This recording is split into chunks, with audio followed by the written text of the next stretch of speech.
First, I want to say thanks to the Central Virginia Blacksmith Guild for offering me the opportunity to be awarded the scholarship from 2024 into 2020, the 2025 scholarship, if you will.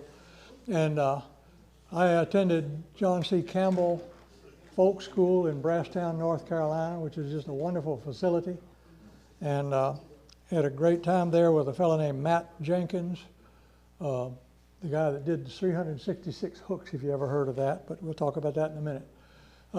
Just a couple of little advertisements here. John C. Campbell is an interesting folk school. They teach all kinds of crafts. They have a beautiful facility in a gorgeous setting in the mountains of North Carolina. They were not too damaged by Hurricane Helene, thank goodness. They were not in the direct path of that. So they survived very well with minor damage. They're back in full operation now, in full swing. So I brought a catalog. If anybody wants to look at that, you're welcome to take a look, pass it around.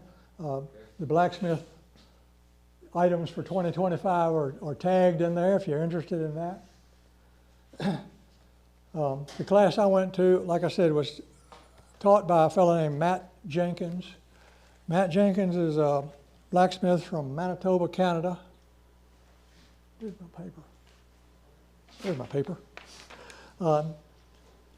He lives in Manitoba, Canada, operates Cloverdale Forge. Cloverdale Forge is well known for a couple of things. One is he's an innovative tool maker. All kinds of interesting tools. Matter of fact, John carries some of his tools in his inventory, and they're just innovative and well-built tools. And you know me, I like tools. So that's kind of what attracted me when I saw the advertisement in the John C. Campbell catalog. I said, wait, this guy might be interesting. And it indeed it was. So one little side note is we all, well, most of us know Caitlin Marsh pretty well after all these Caitlin Fest things, and how she got hooked on blacksmithing by getting bored, writing a bucket list of the things she wanted to do before she died, alphabetized it. Blacksmithing was the first item on the list. She Googled blacksmithing. The first thing that popped up was John C. Campbell Folk School. So she called on the telephone that day, made arrangements to go to a class, a beginning blacksmith class. That was 19 years ago. She has never gotten past B in that list. And we all know the result there, as much as we like Caitlin and how she teaches.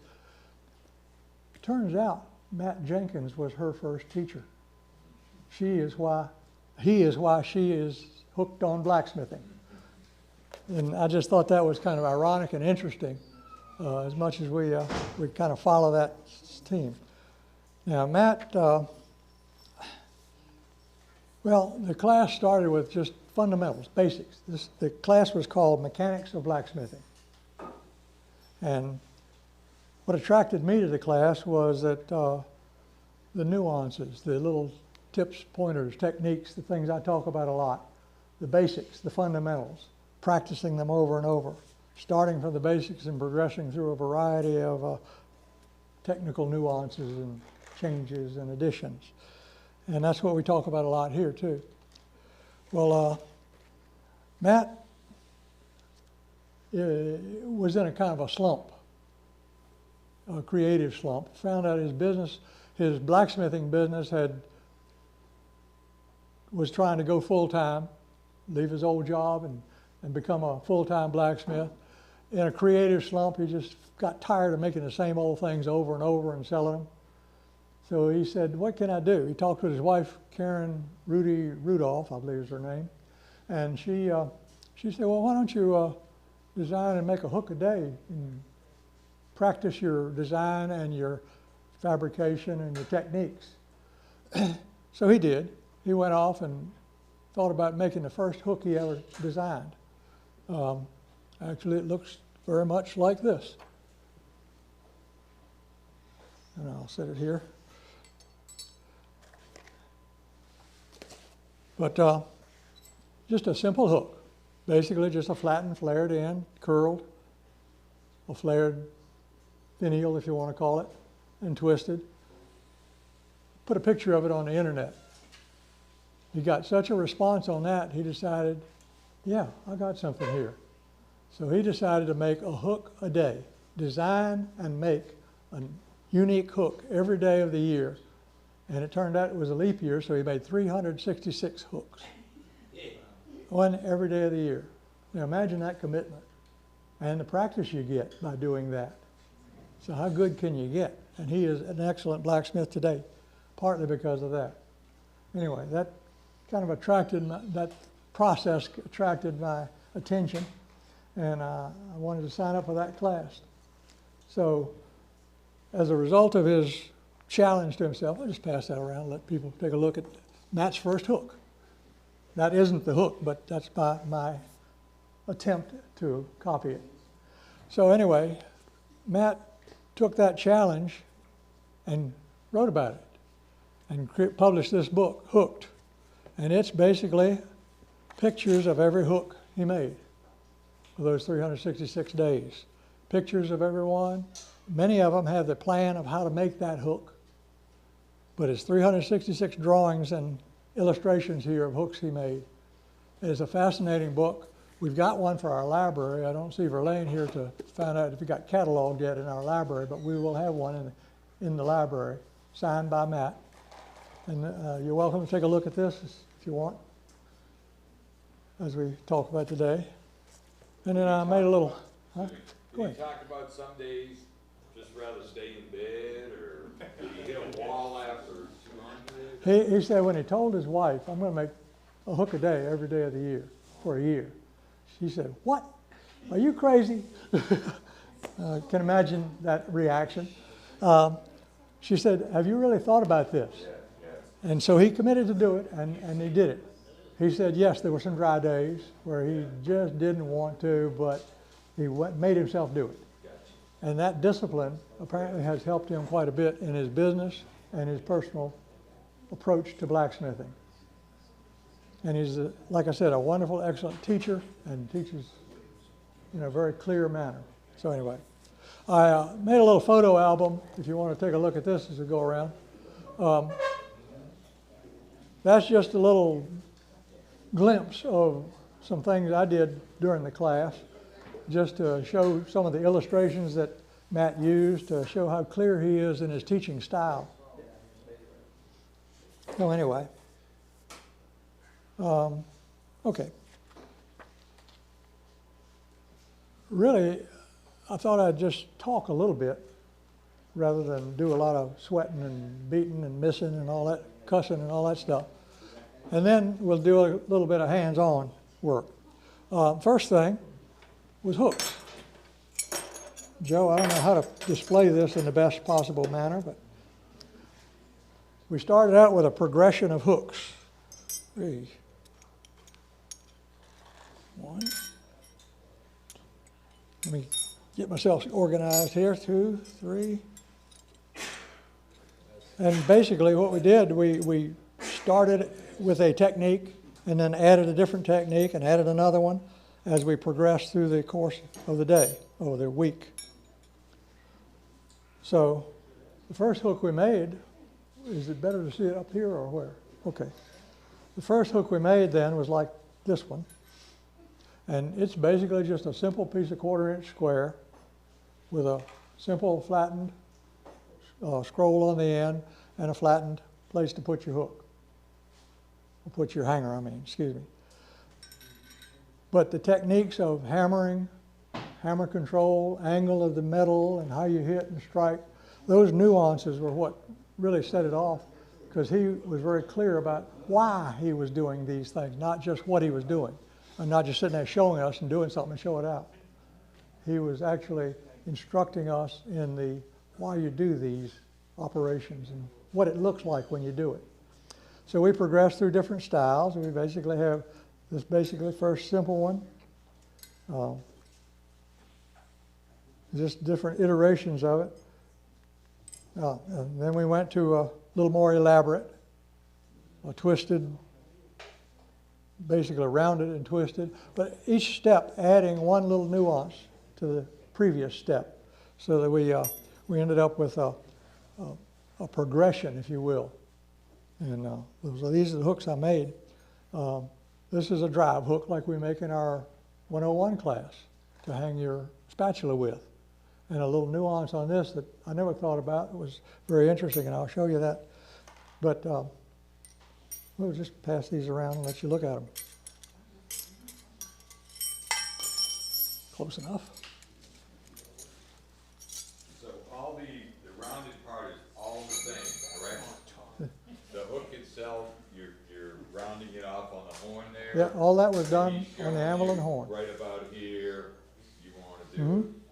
And I'll be demonstrating some of that in just a minute too. I just wanted to kind of walk through some of this stuff so you'll see what it's leading up to. Yes. Following that, we did a little exercise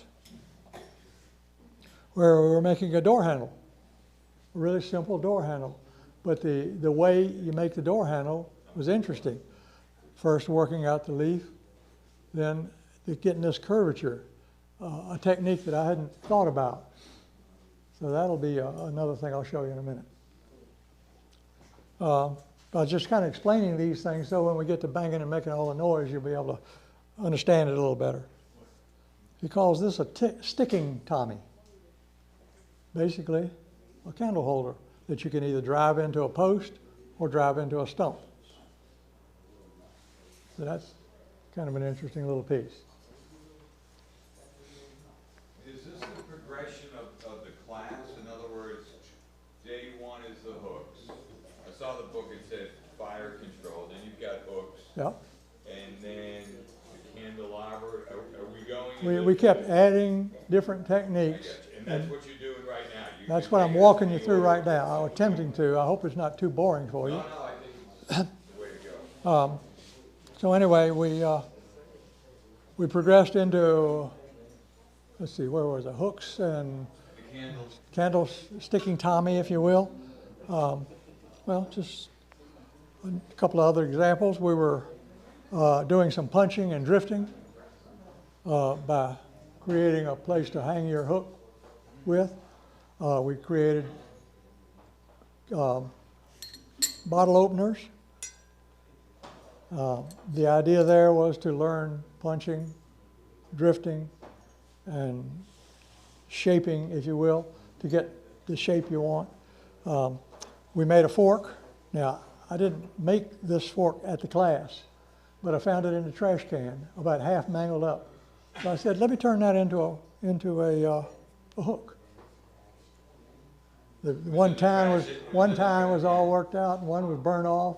And so anyway, I just took the piece out of the trash can and made a hook out of it, which was one of the things I did learn at the class was when you throw away a piece of what you call scrap, maybe it can be turned into something else.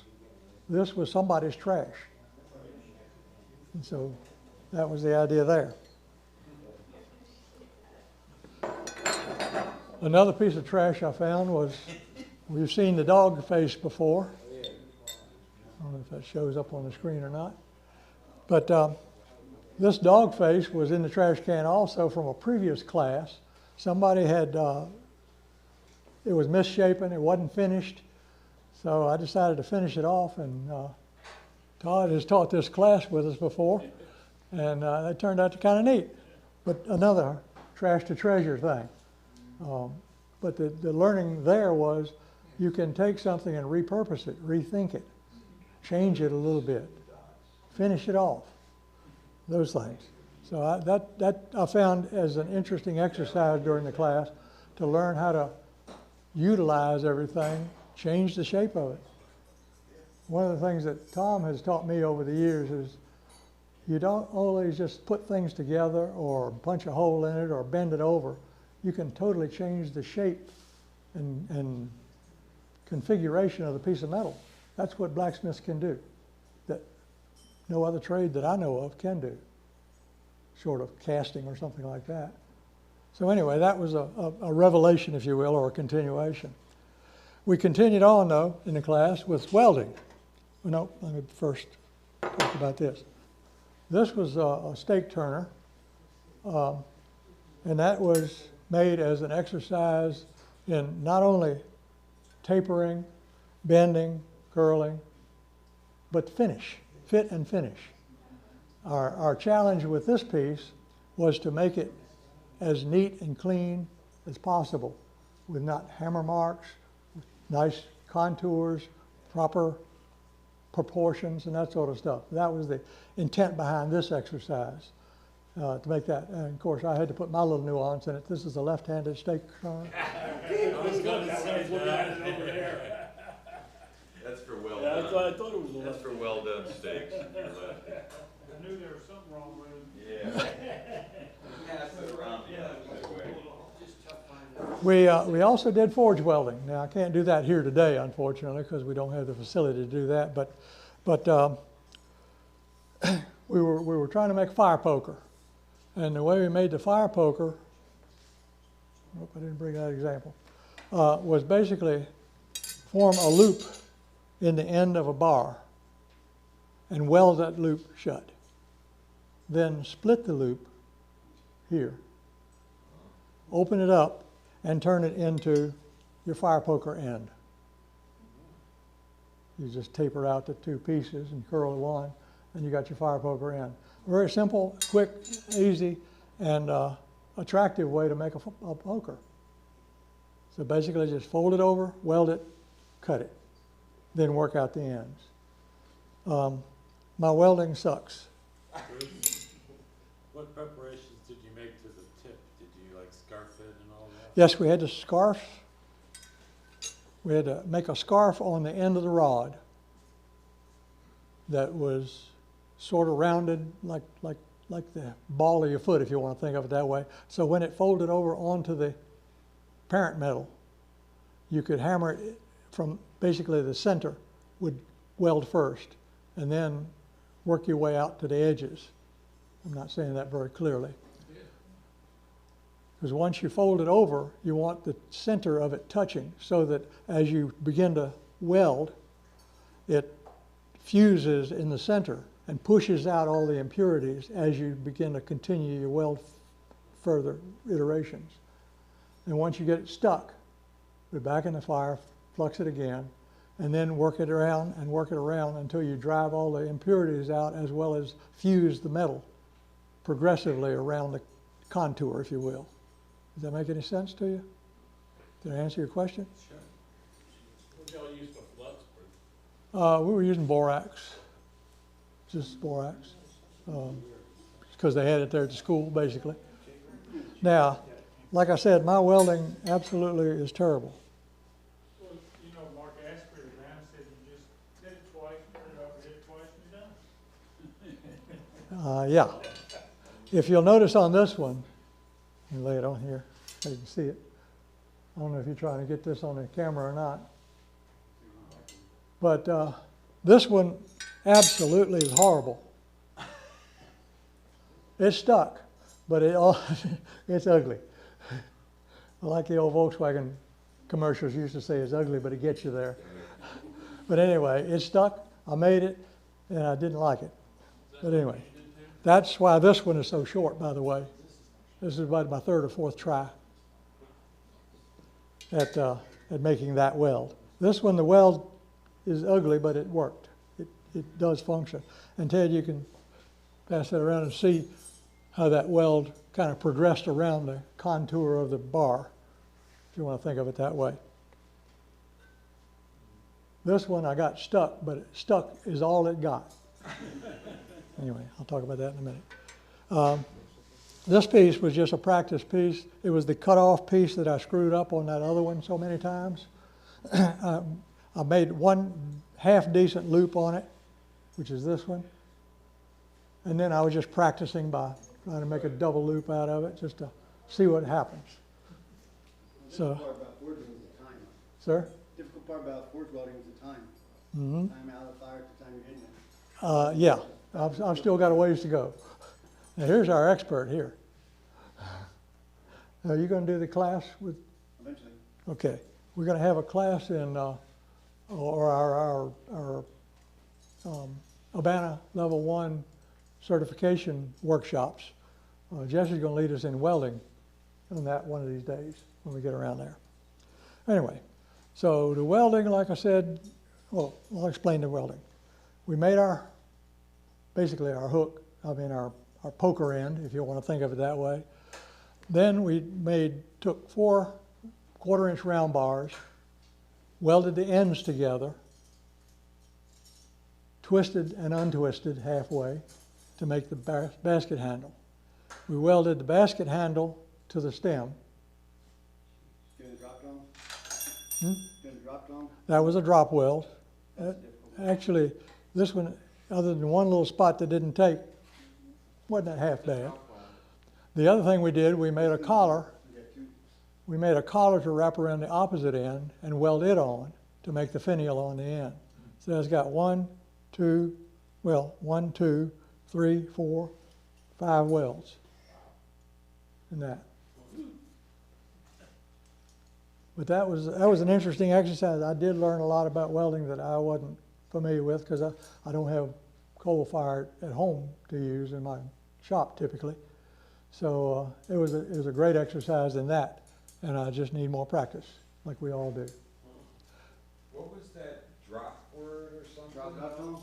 Drop weld, yeah. Okay, we can demonstrate a little bit about how that goes. Sounds like a hit and run. Damn near. Huh? Damn near. Let's see if we got some. Here we go.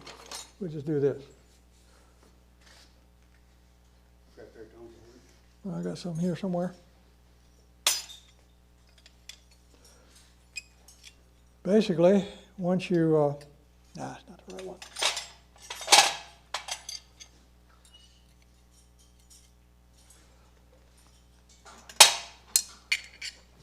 You'll basically heat the ends up. Let me do it this way. You'll heat both ends in the fire and get them ready to weld. Bring them up slowly to heat, flux them, put them back in the fire. Try to rotate them to keep them evenly heated throughout and get them up to welding temperature. Then as you bring them out of the forge, basically shake the flux off. Lay one here, but don't lay it down flat on the anvil. Other here. Bring this up, capture. I got my tongs backwards. I just didn't get the right tong on there. One thing before you do this, you actually try to figure out beforehand before you put your stuff in the fire. do it which one cold, you're gonna put on top and which one's gonna go on bottom. Like I just didn't do. But basically you're going to come out, put one down, hold that, drop that, and strike it. But your hammer should be here first. Now, let me try it again. You dropped it. You dropped it. Dropped hot metal? My samples here aren't too good either. You see why it's called a drop tone? Yeah, You drop them, very common. And that's the same thing as a jump weld. jump load's a little bit different, kind of like. All right. So That deal? Well, it's a little bit different, but it's- That's when it falls on your foot. after having practiced, I see. bring them out of the fire, shake the flux off, upward, lay it out here, and set your weld with a light tap. Once you set the weld. Once you get it stuck, don't hit it again, because that was my problem. I was hitting it too hard or too many times when I was trying to weld it, and it would not stick. It would come apart. So you hit it once and then you put it back in the forge? Well, once or twice, but just enough to get it stuck with a light. If it gets too cold, you start breaking off that weld. You only just put it on just a set. You can't really do anything. You hit it, cool, Yep, and make sure it's stick it fixed. back in, And then you put it back in, and when you bring it back out, then you then you can hit it more than once. Does that make sense to you? when you forge welding, time is your enemy. So the bigger the pieces is, the more heat it can hold, so you have a little bit longer time. Smaller pieces, the shorter time, so I actually have a small anvil when I do those small ones. It's in with my bowl, in my fire. So if I take it out, boom. Right. Just get that time, so the longer you take to go from the fire to here with the jump weld or with the drop zone, the longer, less likely it's gonna happen. It drops down so much from that, whatever, 1500 degrees or whatever. Does that get Is your that the question? hardest thing for the students to grasp with only two hands? Drop For well? me, it was, yes. I can't say for everybody, Yeah. but for me, it How was. many people in the class? There's about a dozen. No, Dozen? not quite a dozen, Doesn't 10, include the 10, teacher. 10 of us. Almost a full class there. Hmm?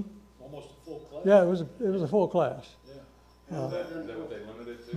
Well, they've only got so many. Yes, all coal. Oh, Yeah, they have gas forges at John C. Campbell, but we use coal, nothing but coal. And one of the learning things I picked up at the class was a coal fire can get your metal a lot hotter than a gas forge can. And you don't have to work as hard. I'm gonna get me a coal forge at home. but is it the management of the coal that's The, the whole science or We the just have to pay experience? attention to it, is the problem. You have to pay attention to it. the first thing that Matt did in that class was to go through the mechanics of a fire, a coal fire. The layers of the forge equipment, if you will, starting from the blower, the tweer, the clinker breaker, the fire pot, the shape of the forge and the the table, if you will, and the ventilation and that sort of stuff. So we basically learned the fundamentals of how to build a fire and how to use a fire and what the zones of the fire mean and where they are, because in the lowest most zone of a coal fire is the reducing area. That's where you've got fresh air coming in, cold air, and it's sucking out the carbon out of the material. I think I'm telling you right. In the center zone is the neutral zone, if you will, where basically the oxygen that comes in with the air has been consumed, and you're burning the coal, and that's your hot spot, if you will. Or then the top zone is the reducing zone, where you're again getting entrained air from the atmosphere. That's where you get corrosion again, instant corrosion. You're scaling and that sort of stuff. So the welding has to happen in that neutral zone. Middle zone. So you're not applying oxygen to make it corrode while you're heating it to be able to weld it. Because you've got to have pure metal touching pure metal to be able to get a significant. And that's what the borax does too, it helps prevent that scaling aspect of it, to get that scaling in there from when you're trying to weld it. That's causes problems like that. So you gotta be in the right thing to begin with. Yeah. How long does that take? I mean, you're not, I mean, I'm not familiar that much with coal, and I had a heck of a time at VIB because I didn't know it. How much time did they dedicate to, Making a weld? no, teaching you about Oh. the management of the Well, coal? the first day, the first half of the first day was talking about the fundamentals of coal fire management and then the basics of how you put a point on a hook to start with. I got you. That was pretty much half a day to 2/3 of the day. Because everybody has got various, We had people in there who were experienced smiths. Tal Harris, if you know that name, he's about as good a smith as there is, and very experienced. He was in the class. He took the class, and then we had people that might have picked up a hammer a couple of times, gotcha. and everything in between. But I've heard, I think some people say, like, you have so much during the day, and then some folks go back at night. Actually, it was a pretty intense week as far as I was concerned. Now, Yeah, the day was from 9 o'clock in the morning, an hour break for lunch, and then back till 4 o'clock in the afternoon, 4:30. We had open forge time, if you will, in the evening, where we did some lesson and some just free time to practice what you learned during the day. So I probably spent 10 hours a day in the blacksmith shop altogether, sure. every day of the week. It You wasn't gotta grueling, but it you was gotta steady. hardcore 6 hours of learning. It was not heavy hammering all 10 hours, no. Sure. But yes, it was a learning experience followed by practice time, Are you basically. trying to catch up for the next day? In other words, if you're making hooks Mhm. and you went at night to catch up with the some really did. keep Some were doing that, others keeping were that program. trying to keep up, if you will, if they weren't as experienced. I didn't struggle in that regard as much. Right. Some people were far ahead of me making a different project. One guy even made a 5-pound hammer, was what he did during the class. I got you. He participated in the other exercises, but his personal project was to build a hammer. Another fellow was building a grill to do something, to a barbecue grill or something So like that. different levels, everybody, it's a good time. I think I talked to Todd, he went, he said it was a great bunch and It was get not out what you put in. it was exactly that, no Yeah. question. My forge mate, if you will, we shared a forge. He was fairly new to blacksmithing, did an excellent job of learning and progressing during the class. We both had a good time yakking with each other. Is that your first time down there? That was my second time at John C. Campbell. Yeah, I mean, it just looks like a wonderful program, and I just, Yeah, you know, sometimes you think, oh my God, you gotta know. and Joe can What you doing? talk about a real intense week he had there. He worked his butt off for 10 hours a day, every day. That's for sure. So anyway, let me move on a little bit because I don't want to bore Yeah, yeah, everybody. sorry. The culmination of all these steps of progressions and techniques, learning different techniques, was to create what Matt calls a 5-point grill. And he said he uses these as a teaching technique, is to create a grill of some kind with 5 rigid connection points. It doesn't have to be a square, it could be a diamond shape, could be rounded, whatever, but 4 distinctly different connection points that are rigid. It's an exercise in both applying the techniques, working to dimension so that your end product ends up fitting, and also as a kind of a showcase display piece of some of your techniques.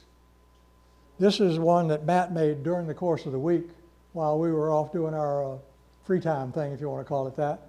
He was making this thing, and he auctioned it off at the end, and I got lucky. But this is one he made, and nothing special about this except that it shows some very good technique, if you will, to make all these curves equal, to make them fit in the dimensions they had to fit. And, you know, if you think about how this metal has to move, one of the big lessons I learned during the class was what the effect on the metal is when you hit it, what it looks like, what it does, how it moves. Paying attention to what you do and how it affects the metal made more sense to me than anything else there that I hadn't kind of verbalized before. You know, we talk about in the basic class, hit the thing and look at your mark, see what you did, see what the mark looks like on your metal. So anyway, but this is an interesting piece that he made just as a decorative piece as much as anything else, but also to showcase the technique that he uses for a teaching tool. And our challenge was in the last 2 days of the class, make one. Design and make your own grill. And there was everything from very simple to very elaborate. And this was mine. Now, I didn't finish it at the class. I had to finish it when I got home just because I ran out of time. But this was my attempt at a 5-point grill. My intent in the design thinking, actually I went through about 25 design thinkings before I got something I could do. Oh, I'm sorry. Thank you. That work? What I was trying to do is, in my mind, was showcase a lot of these techniques and tips that we had learned during the class. And what I'd like to challenge you guys to do is take a look at this thing and see how many different techniques you can count. Because, like I said, Matt uses these for a teaching tool when he teaches classes. He challenges his students to make one or more, as an exercise in the same thing. And it might be decorative. My intention was to make this illustrative of a lot of different techniques and to try out techniques I'd never tried before, like a fleur-de-lis that didn't work out too well, but it turned out okay. And, well, I'll say it to the camera there. There's the fleur-de-lis. And, well, anyway, let me let you guys tell me in a few minutes what, how many you think are the techniques, and then we'll get to demonstrating, making a few of these techniques to show. Go ahead. And I know I'm boring you with a lot of conversation instead of seeing something happen, but my intent was to get to this point where that was the culmination of the class, designing and building that grill to me. That was the coup de grace of the class. And that's the final 2 days, so everything else, Wednesday night, you've created all that. I mean, Yeah, that's mostly, a lot of mostly, product right there. and a little bit of it into Thursday and Friday, Yeah, but most of it was For done. the most part, so that you've got the 2 days to design your grill or whatever you wanna do. Like I said, we worked the progression of simple to more complicated to a little different techniques and trying to bring all that together at one time at the tail end to create the, Bruce, did you have to like submit a design of your grill or anything to him, or just go for it? he didn't require one. I did do one. I didn't bring it out here, but I've got it, my little sketchbook, I've got it in there. Actually, I did 3 and trash can the first 2 because they were just junk. Well, Something for somebody else. truth is, I couldn't figure how to make it. So anyway, I finally said, wait a minute, we're here to learn techniques. Let's showcase those techniques. Right. All right? Yeah. So,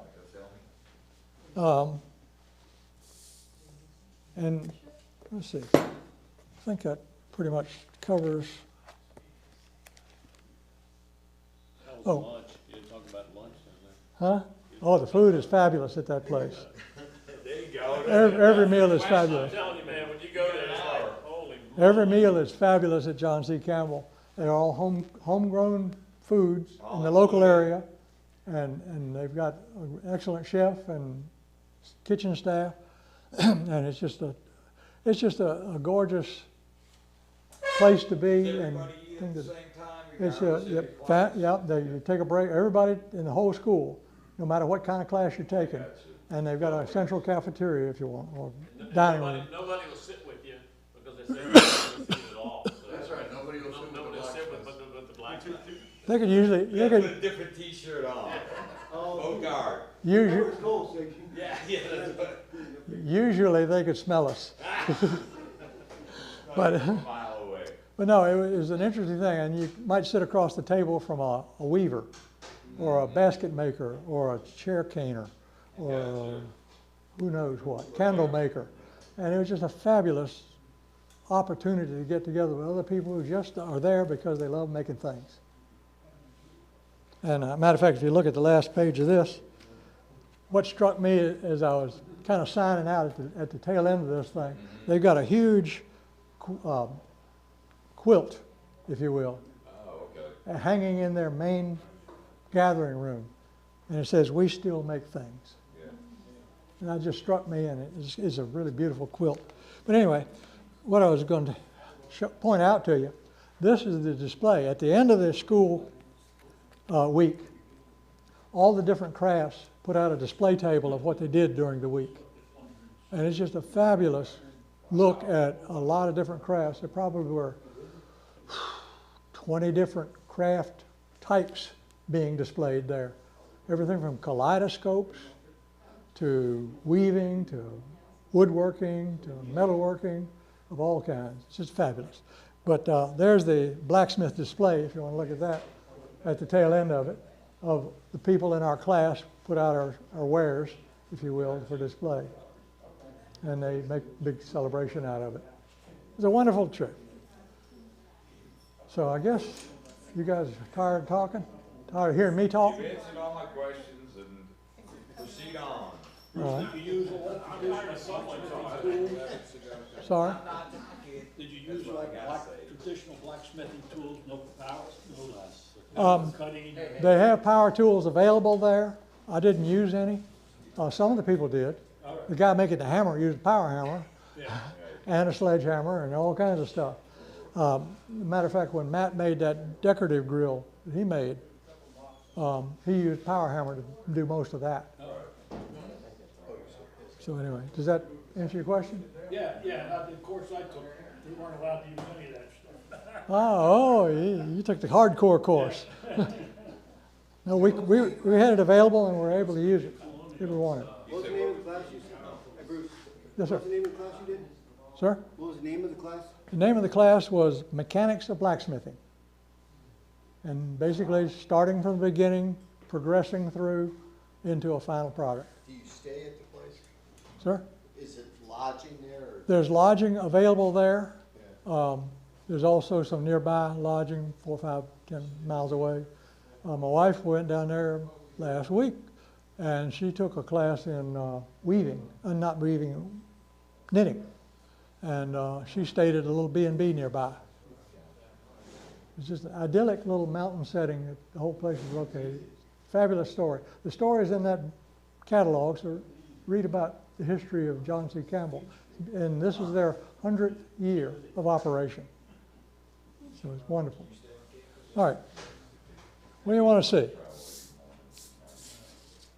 I got to get my crib sheet available. If somebody'd like me to take a different direction with this demo, I'll be glad to, but I wanted to kind of explain things. Let's see what I was going to do. I guess I'm qualified to crank up.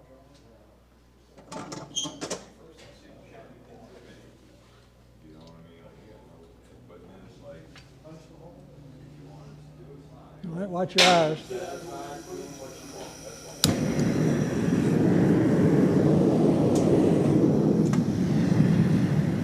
All right, so why don't we start out with a simple hook? How's that? What an idea. And while that's warming up, if anybody has read their newsletter yet, you'll see an article in here about the scholarship. My scholarship article is in this magazine showing some of the things. There you go. So if you want to look at that, there.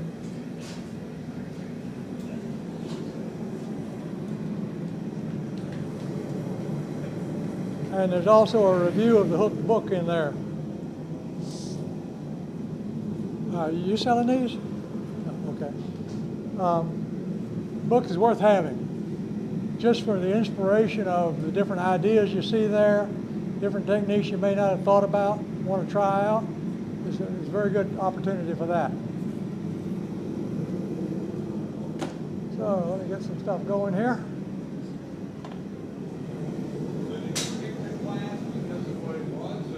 Sir? What was the teacher for the class, or you were interested in the class itself? Probably Both, actually yeah. both, but the main thing was that it attracted me was Matt Jenkins I got you. and learning more of his story about that challenge he did and how he accomplished it. And you figured that something like that progression, that's the kind of, I mean, the title that you gave him was things like that.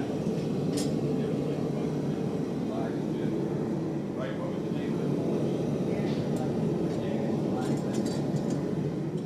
Let's bust out of the way.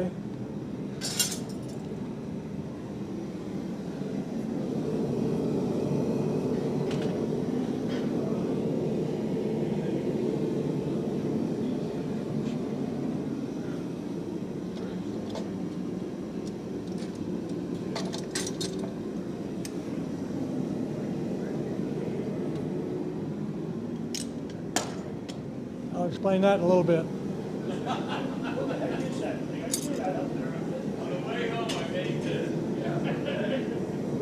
No, I did not. I did not.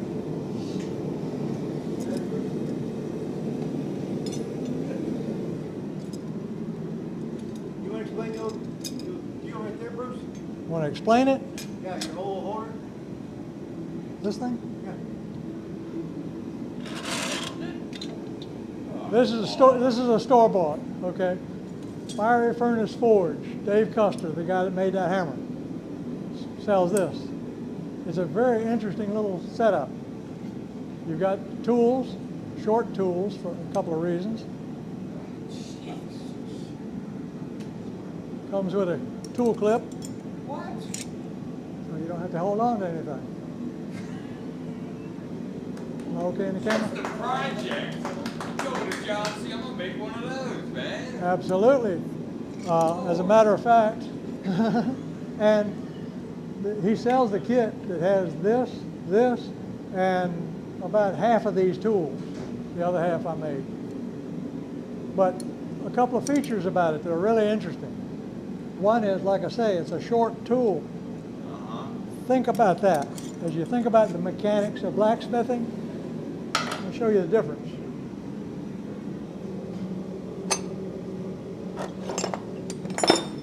Here's a chisel, okay?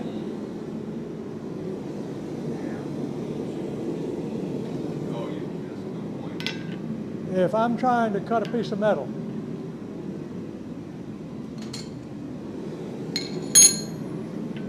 with a chisel, and I hit that, look how tall that is. First, it is nice because it's keeping my hand away from the heat. I'd probably use a glove.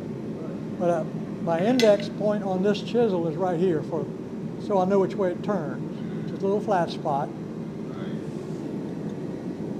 But if I hit that, I stand a good chance of a glancing blow, throwing it out of my hand. If I use a short tool, there's much less chance of me missing to the point it's going to throw my tool away. You see better where you're striking too. Yeah, and it's down lower, so I'm at a better angle rather than up here trying to look down on that thing and with my elbow too high or my arm. To me, that's what lends itself to a misstrike, hitting that thing on an angle and throwing it across the room. It's really not at the end of the blow coming down. That's right. So the short tool is a great plus in that regard. And this has tools for round punching, square punching, got a round nose, eye punch, a couple of eye punches, some chisels. I made a few of them. But it's a wonderful tool for that regard. I just made the little holder because there's too many loose parts otherwise. I just sits there, and then you got a place to put your stuff. So that's handy. Make that at the big flash, okay? But yeah, actually I did make these for the same purpose. If you'll remember, sometime back I did a demonstration here on a wizard's head. And I used some of these smaller punches on that. With this pair I made out of a piece of spring steel. Gotcha. So that works very well to have something like that. It's also good if you want to upset a piece of round bar. If you got a piece of round bar you want to upset or something like that, it's a good way to hold it. So it's a very versatile little tool. Yeah. Or some odd shape that you might want to pick up. So, as you know, I like sharing the idea of different kind of tools and tips and techniques and things. But let's, It doesn't take up any room whatsoever. You know what I mean? It stands up. It's over there in the corner. Right in the hat. all right, you ready? So, first thing we learned, Okay. let's make a little point. Now, at the far edge of the anvil, elevate the stock and hit at an angle. Because what I want is a very short little point on the end. And you don't have to hit it 90 miles an hour like many of these highfalutin blacksmiths do.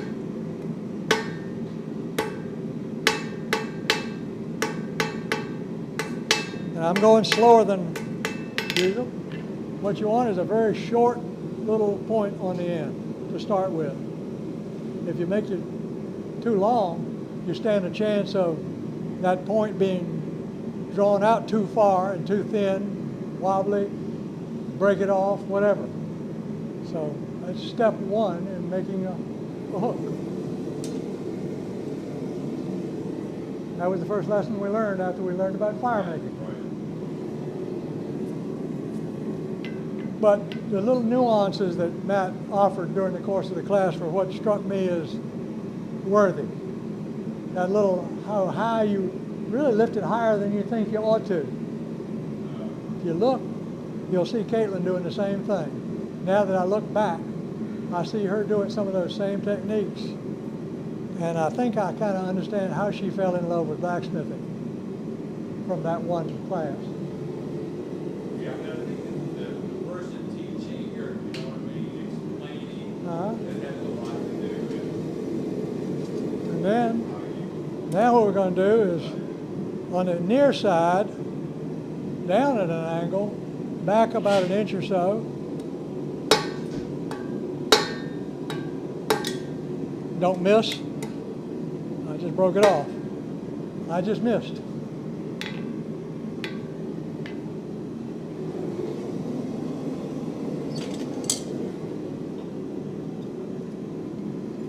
Like I said, some people you learn what to do from, others you learn what not to do. That's a not to do.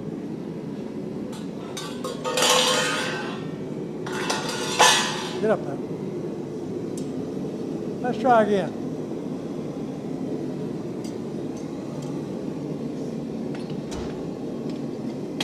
I think you just keep it in stride and messed up and continue on. You know, instead of throwing the thing or something. You know, when you get frustrated, like, what the heck? I'm just hoping Joe's camera wasn't looking when that happened. All right, one more try.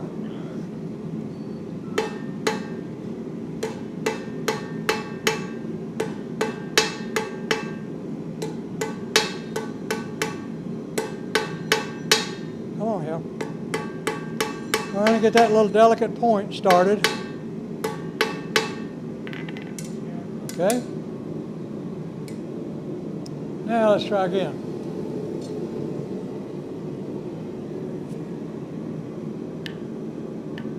This is supposed to be the easy one.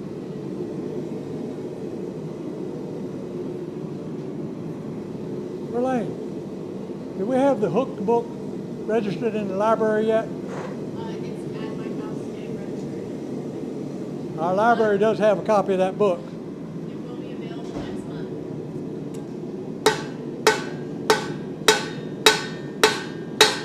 Then slowly bring it up.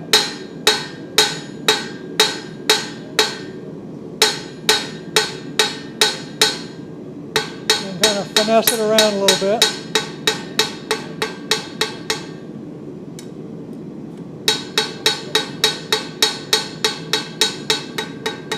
I'm not going to get too technical with it, but that's basically your little finial, if you want to call it that. Flat to one side, because these were half face blows, half on, half off the anvil that I was using. So that's step one.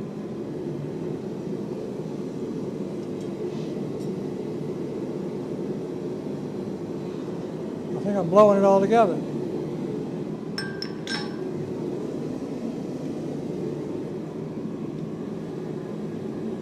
Let's make this a little shorter.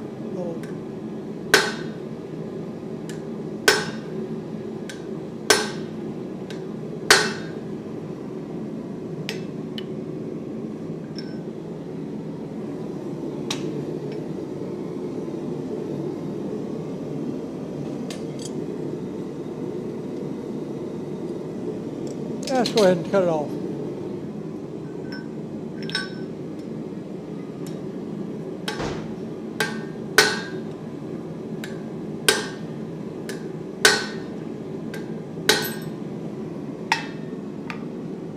Once in a while you get lucky and do it right.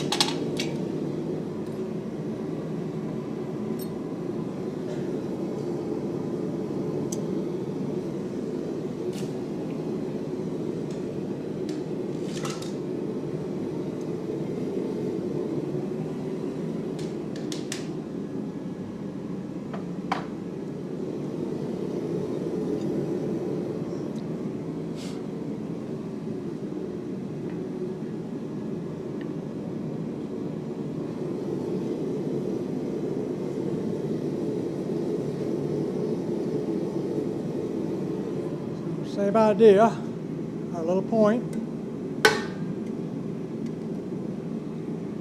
Long tongs.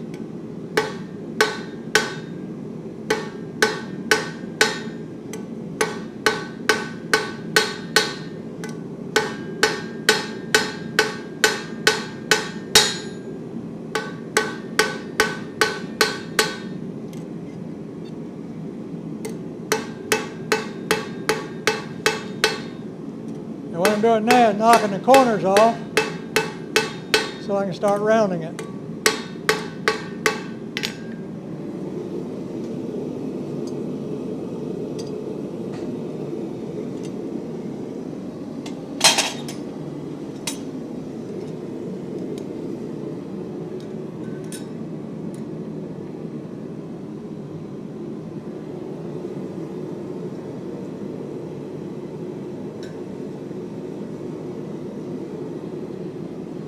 How we're doing for time.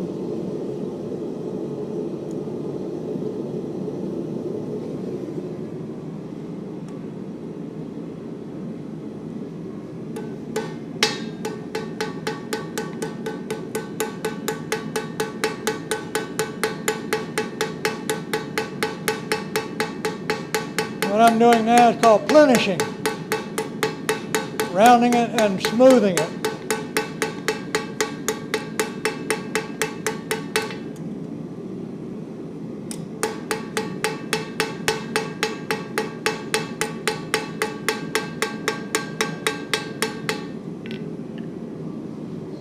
So that's just starting to round it and smooth it a little bit. And what I'll do is take a lighter hammer.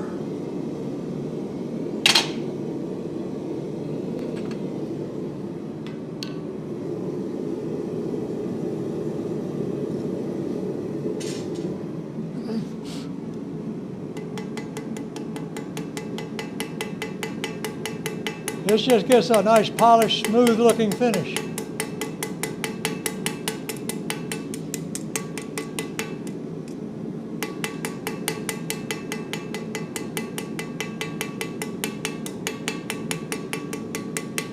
That's how you did your steak turner? Yes, indeed. That's exactly what it did. Wire brush go. I had a wire brush hanging here. Backside. Far side. Thought I did.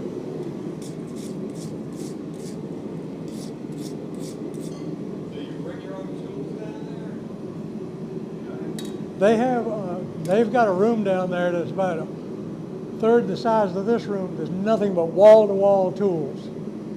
there? So you don't have to unless you get a lucky ink or whatever. I carried about 3 or 4 tools because they were, my hammer, that sort of thing. So anyway, basically I just tapered and rounded. Yeah.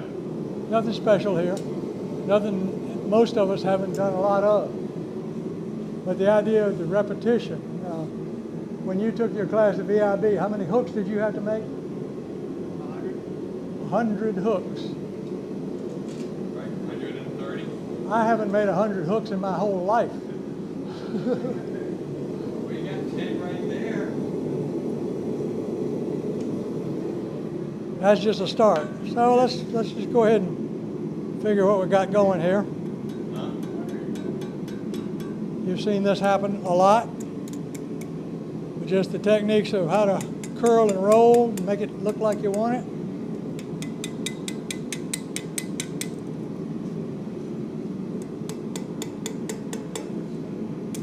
Tuck it in a little bit. Use all the parts of your anvil. And put a little curl on it. Come on. All right. Yeah, you do this. All right, we gotta practice, Brian. We gotta practice, Brian. You got. Actually, I saved some of the signs. Okay.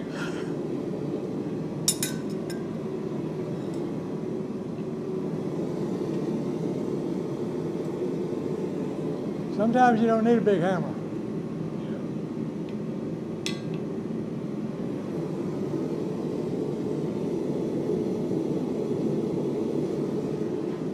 probably don't want to see me make simple hooks all day long, so I won't do that.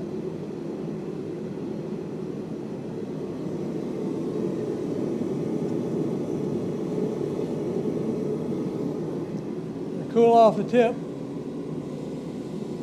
so I don't crush it.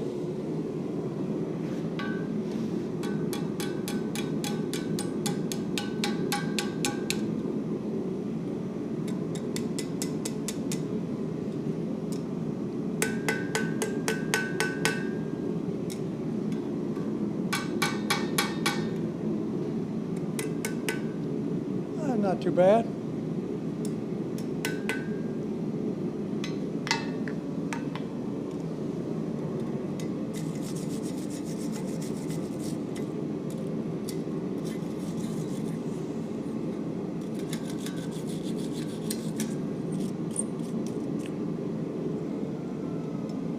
And there you've got a simple hook.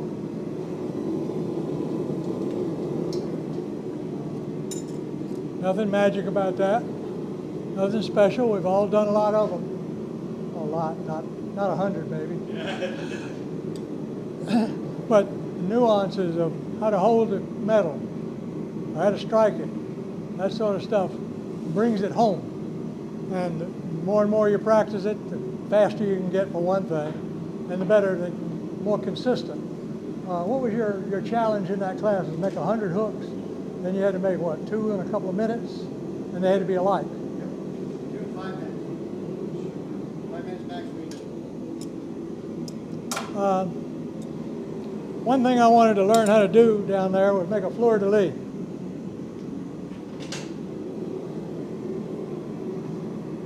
You can see that on the video or not? But this was an attempt to make a fleur-de-lis or something like one.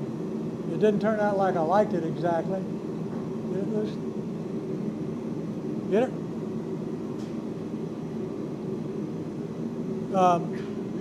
But the technique of how to create the fleur-de-lis was interesting to me, and one of the elements I wanted to include in my grill. So maybe we can demonstrate how to do that.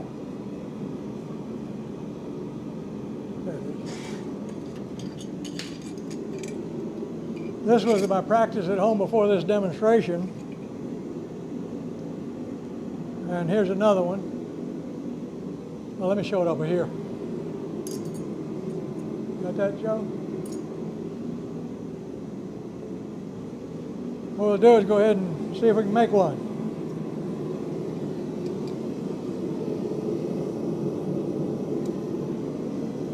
I'm going to need a cutting plate. Thank you.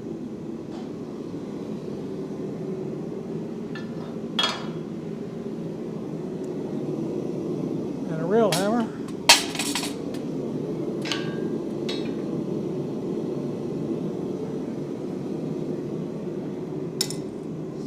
Not the one I want.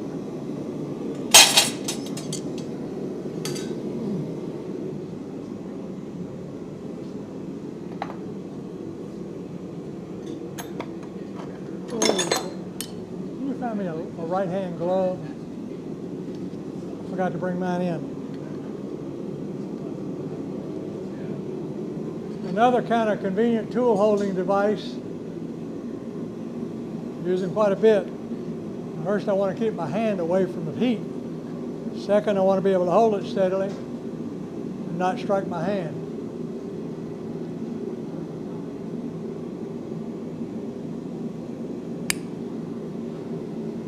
This is a piece of a flat automobile spring with a little bit of curvature to it to make a rounded chisel. Basically what I'm going to try to do is use that to cut a curvature at the end of the fleur-de-lis. See that?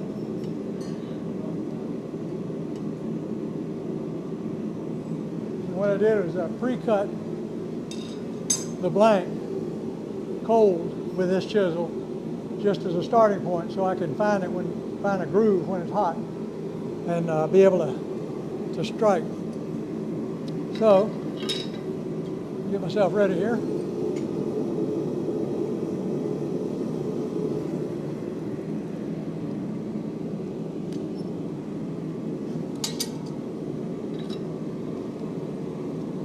finding my mark.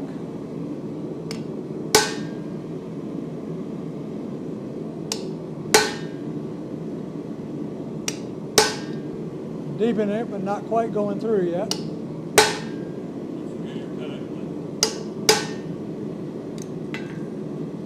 I'm just basically deepening my mark right now.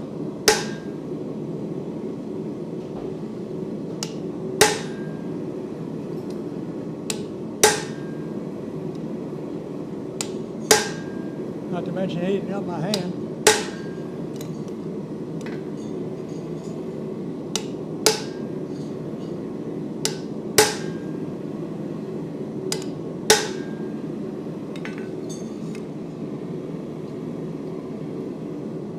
Thank you.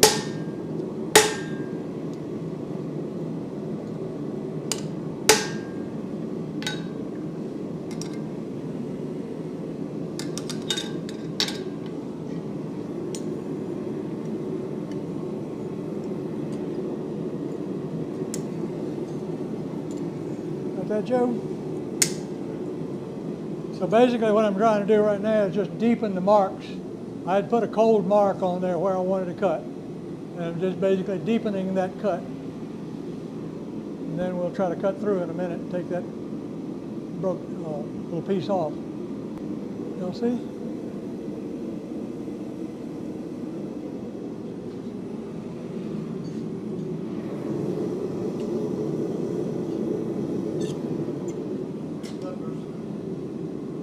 Thank you.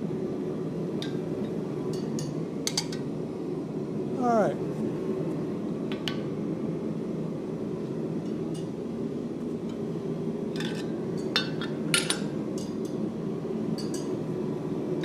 Need a table right here.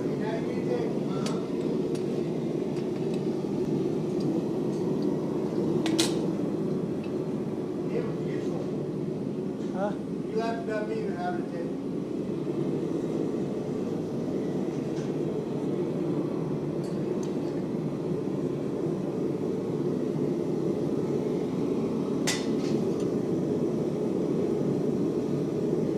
A little bit more.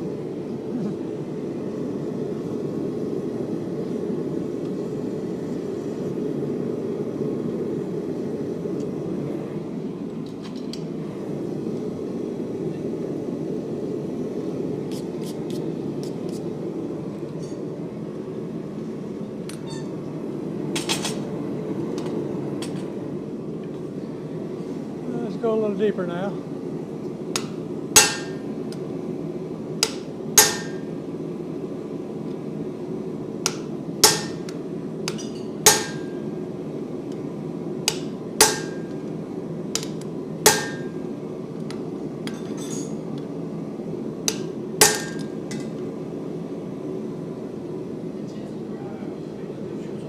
Chisel broke.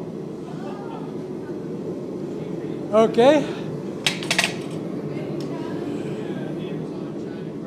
Did anybody, where'd the hot piece fly? Oh, there it is. Let's check the grade structure of that. Obviously, I got my temper incorrect.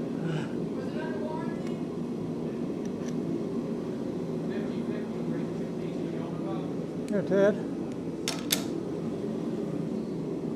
What's that grain look like?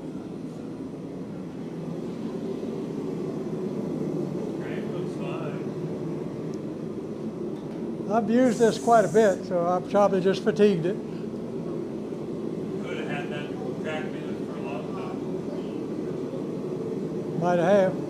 Okay. Well, anyway, what I was going to show you is what not to do. Anyway, that's just showing how I was deepening the groove further and would have eventually cut through.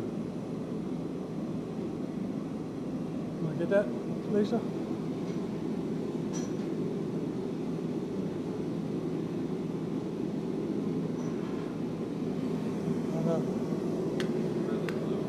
Joe, you want this on the camera?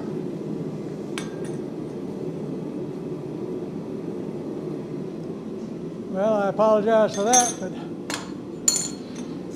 here's what it should have looked like when you got done. You ready to test your fork welding skills? Yeah, glue them back together. I can show you one thing.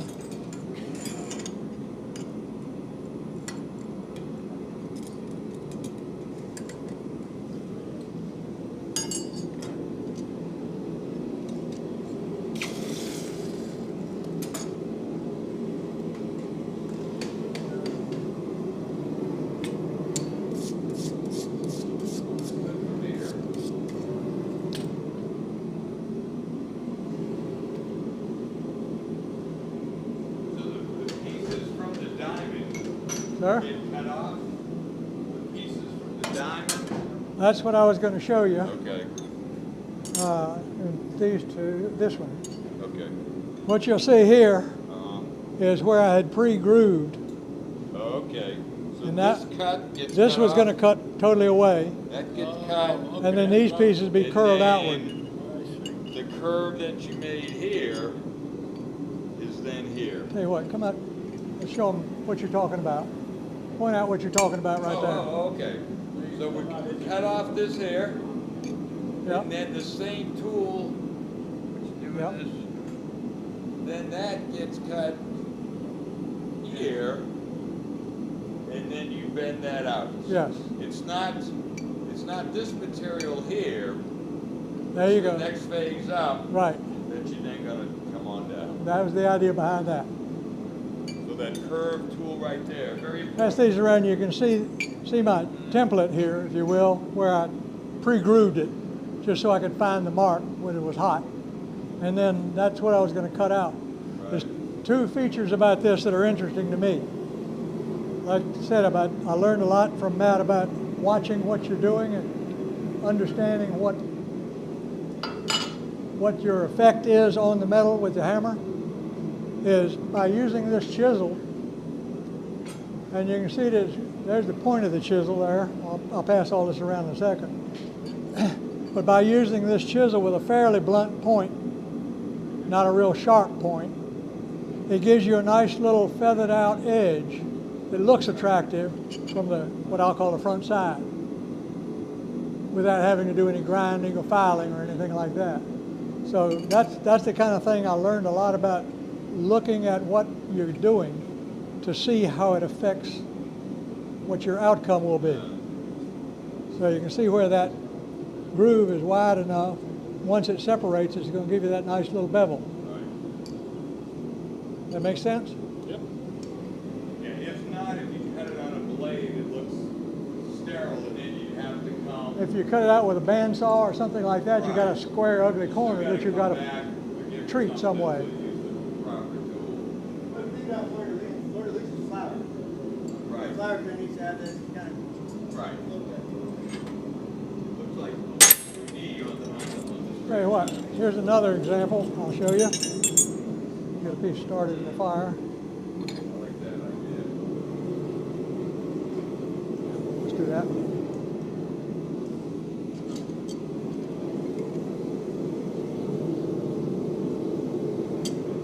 We'll start another one, but I'll show you some pieces. One of the elements on that grill is a split curl that I thought was kind of an attractive little element. How many elements were in that? I don't know, I'm Oh, I counting. thought You guys were challenging counting. I was that. looking for you to count for me. But that's You got 15? the element I was trying to achieve by making a curl and splitting it. So again, using a dull chisel, I'll just pass these around. Here's the progression. This is the storyboard. Start out with a piece of metal and split with a blunt chisel. Then you curl it. Well, flatten it. Flatten it first. Spread it. I'm getting it messed up. Hang on a second, Lisa. There you go. How's that? That work better? But again, this shows that, did you get it?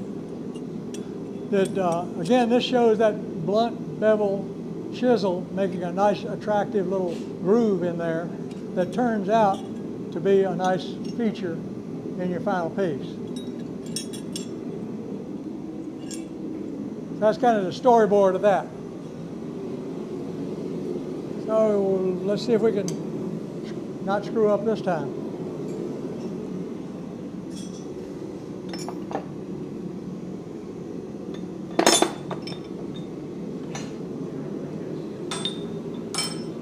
What I've got this time is a more sharp pointed chisel that I'll start with just to create a beginning groove. Then as I progress through, I'm going to use a blunter point. This is quite a bit more tapered. I mean, this one's more tapered, this one's more blunt. So I'll do that. Sir? You're still doing a fleur-de-lis? No, Oh, you moved on? this is the split curl. Sorry if I didn't make that clear. Let's see if we can do this without screwing up too bad.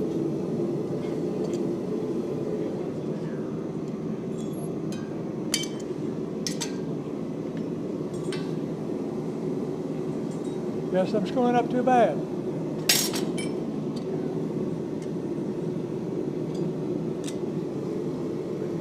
I gotta flare it out first.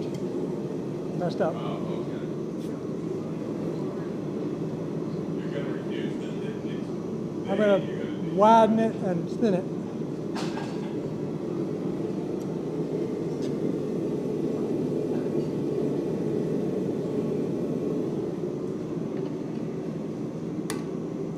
First, knock the corners off so I won't get a big old fish mouth at the end.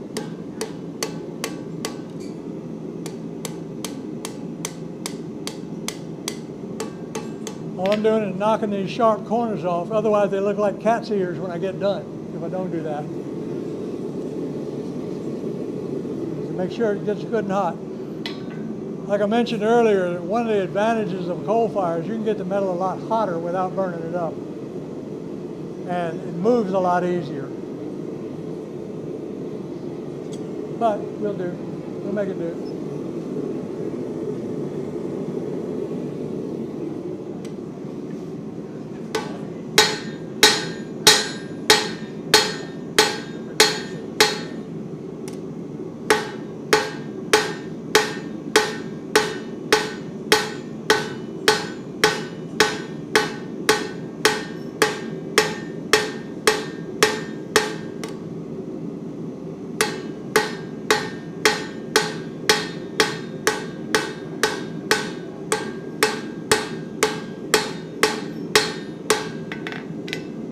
Not terribly bad.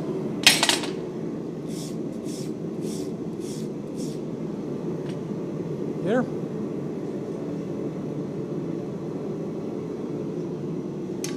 So what I've done is just broadened it a little bit, spread it a little bit, and thinned it. So flatten it out a little bit.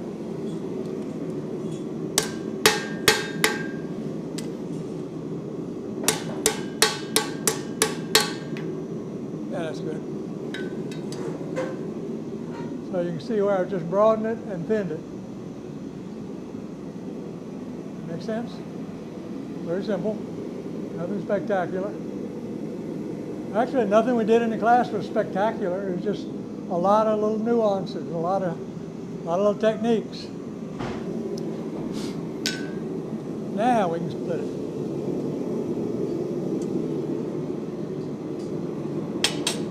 By the way,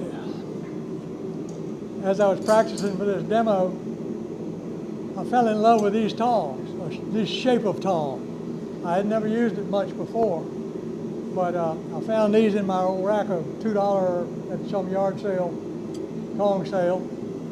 And the idea of having a little just touch and jaw is very helpful for manipulating the material around. It doesn't help you if you're trying to hold it from moving around, but it helps you a lot in grabbing it, manipulating it, moving it around. I've kind of fallen in love with these in the last week or so. Not for everything, but stuff like this is very handy. So what we'll do now is, where'd my chisel go?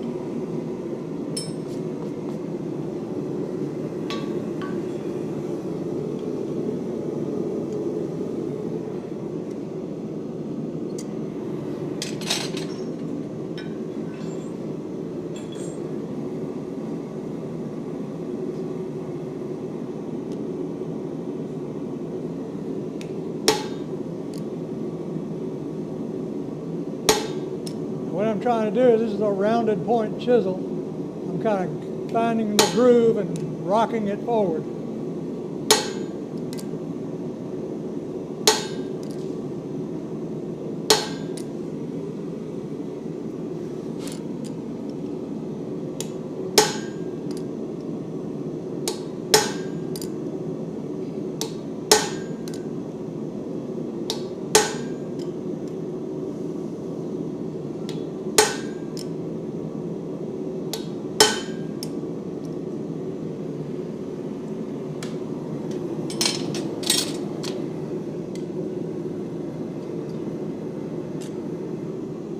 Basically, what I'm trying to do is just start a good groove there. Using that fairly rounded, fairly sharp pointed chisel.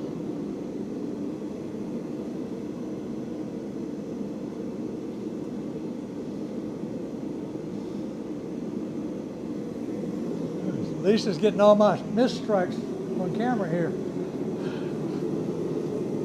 You're getting all my missed strikes on the camera.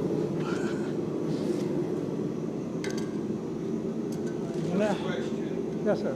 Sometimes when you're cutting and you get to like a real sharp point, doesn't that cause a problem when you do the bend?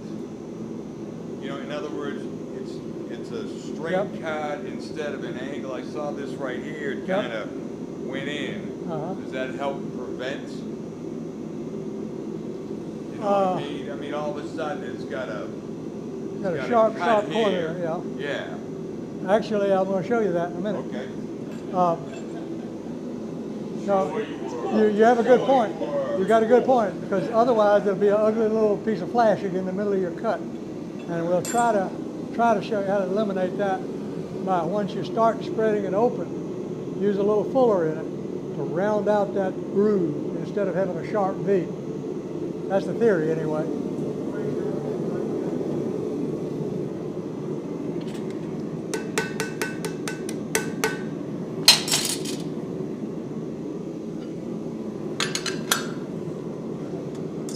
Now I'm going to use the more blunt chisels to go further.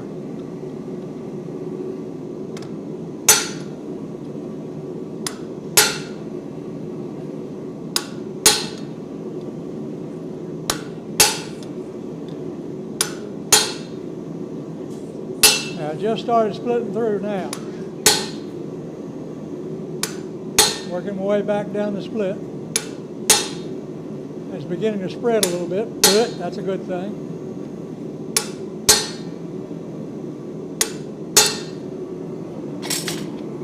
Throwing it off the anvil is not a good thing.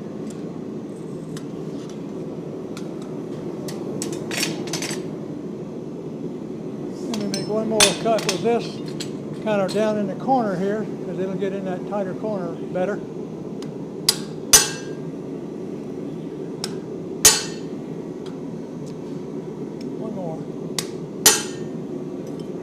Okay, now here's where we come to Bob's point. Got that, Joe?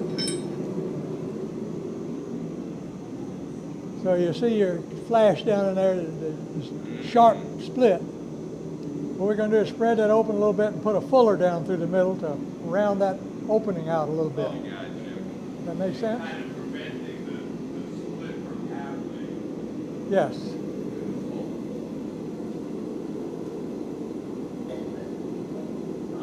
And you notice it kind of naturally starts opening up also when I use that blunt point chisel. It's a wrench.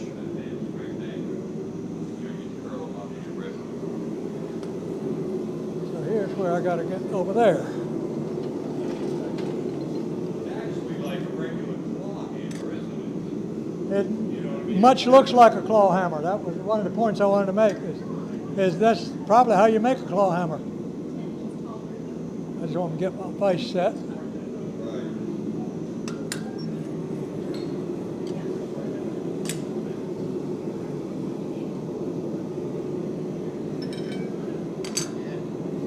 Yeah, let me get my fuller out.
Just spreading it open a little bit.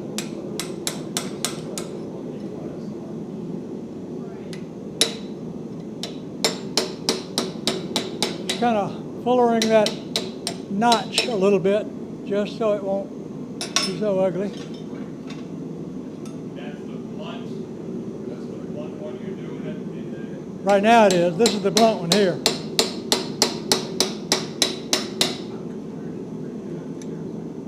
I'll show you what I'm talking about in just a second here. That's pretty much got it.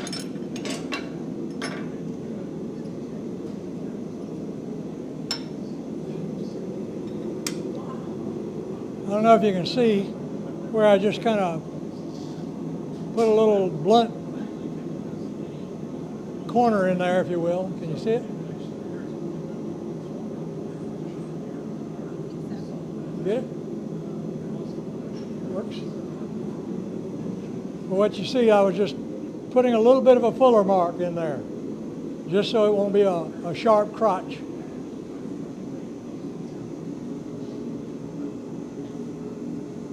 See the shiny spot? That helps spread it a little bit, as well as it keeps it from being a sharp V in there.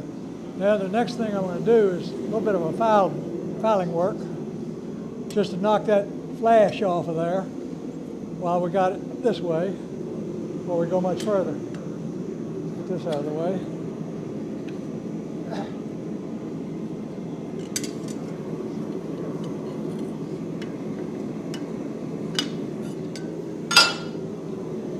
Oh, let's see.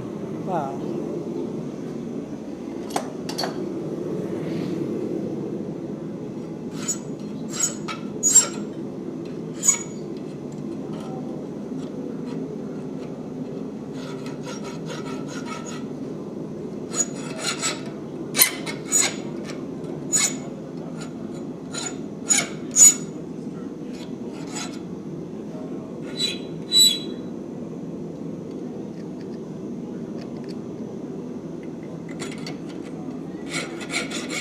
All I'm doing is knocking off the little ragged edges. That's pretty close.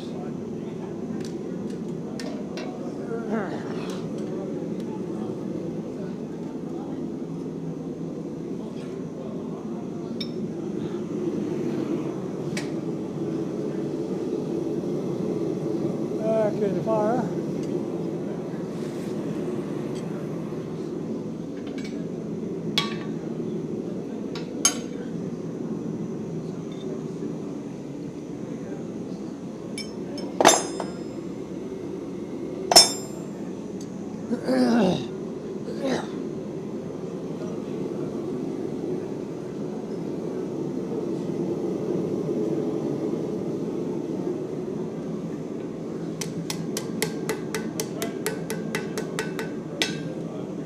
Basically, that should be ready for our curl.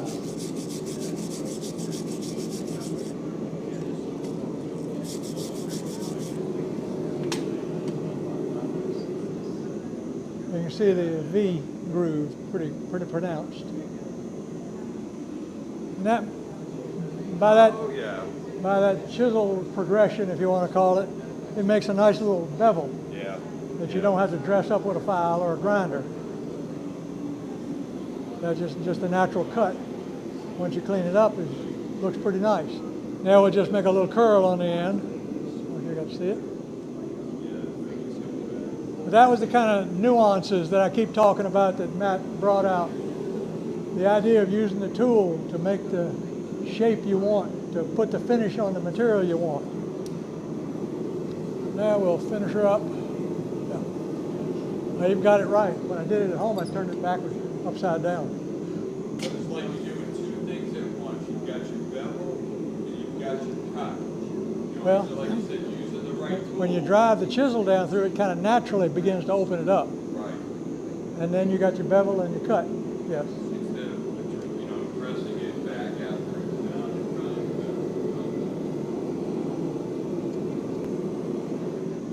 A more aggressive brush.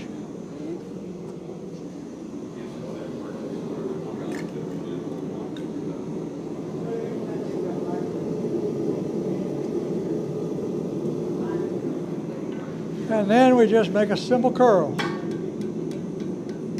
when you, well, what is it? You're gonna make one when you make it straight or something like that. That's right.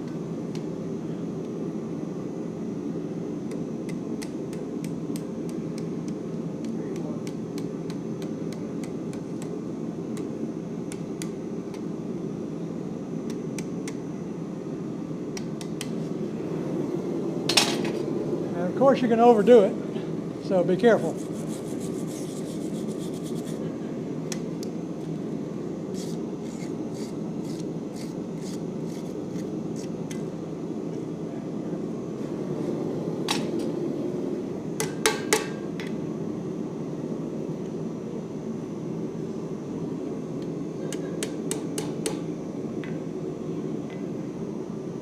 I think I like that.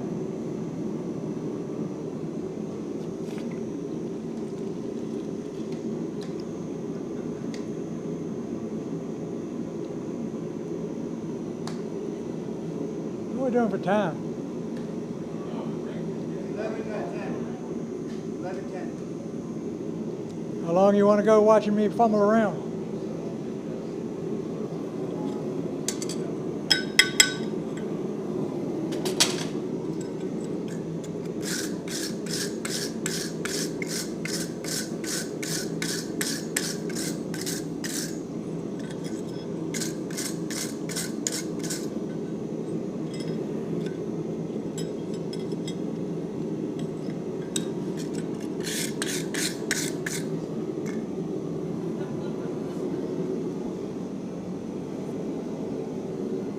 Kind of nasty.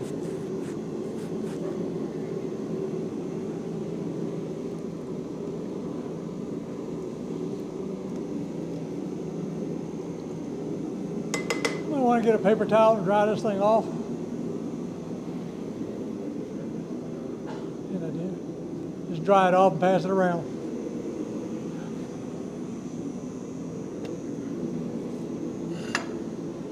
What's a little flatter for, Bruce? Sir? What's a little flatter for? I didn't hear you. You got that little flatter, what do you use that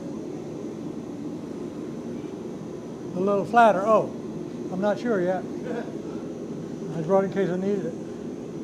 Thank you. Anyway, that basically makes a nice little split curl. It's very attractive. You'll see that on the corner. Pass that around. Trying to remember what I brought the flatter. Yours also? Huh? You did that also on yours? Check it out. This element right here. Yep.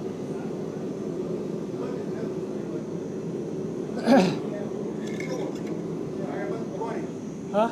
Look at 20. Oh, with what? Look at 20 techniques on there. I didn't hear what you On your said. piece and your grill, I'm up to 20. 20. How many Wow. techniques you did? 20. Wow. I'm impressed. From the conclave. All right. You gripped up your knee. Oh.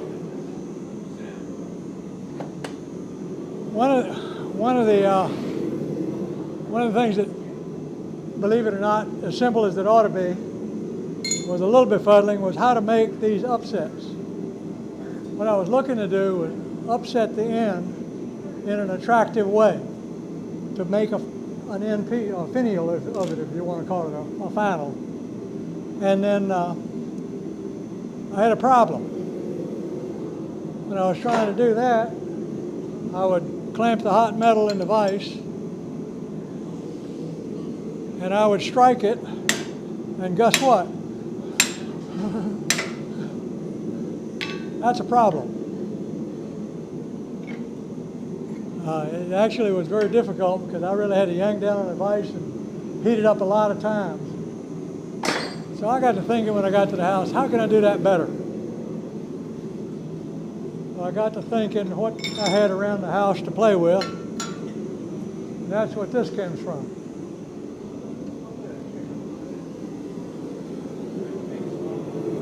Tim the Tool time here.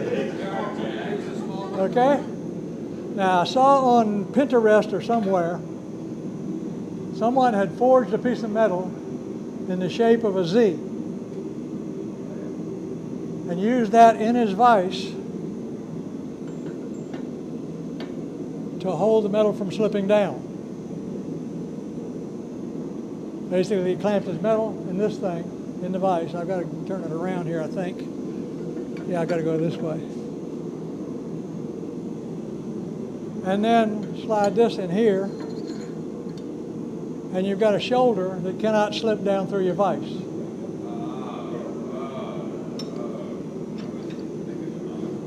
That's the idea behind it. Now, this is a prototype, but I just happened to have a piece of gear track around. I said, I could try that.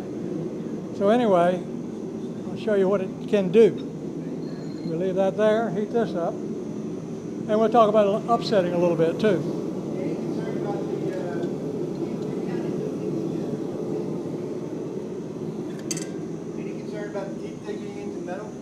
Huh? Any concern about the teeth digging into the metal? Not really, because I'm not clamping it tight. All I'm looking for is the vertical abutment, if you want to call it. But no, I'm not worried about it, the teeth digging into the... Now, if I was worried about that, I could put a little piece of sheet metal in here or something. Joe had the suggestion of turning this little bracket around so that the teeth were not exposed to the metal you're trying to clamp. That's probably a good idea that next iteration may have. Tune in next month. Are they going to be available at Galen Fest? Maybe so. But anyway, that was just a try to see if I could do something useful. And I'll show another technique that I learned one time about upsetting. But is that really a car jack or something in the slots? That was a piece of an industrial boiler. It was a rack that drove a thing called a soot blower in and out of a boiler to basically blow steam through and clear the passageways inside the boiler of the soot that builds up on them. And these are long tracks, 20 feet long tracks of this material, this gear tube material. And then they had a gear that would turn with a gearbox, run the... So you just cut a piece, So I just cut off a piece of it. you cut a piece there to put this piece right here. I just cut another piece off of it, turned it around so the teeth engage. That way it won't slip. And this one I can adjust to any height I want to. Right. I can adjust this all the way down to there and do a 24-inch piece.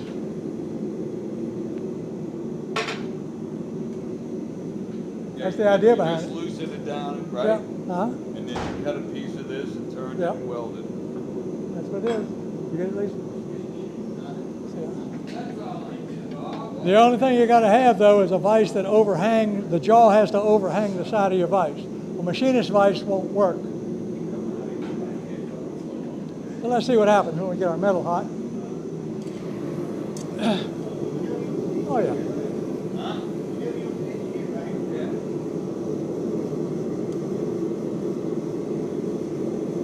Let's see how I can do this. I want to see how I can do this now. I've never tried this with hot metal.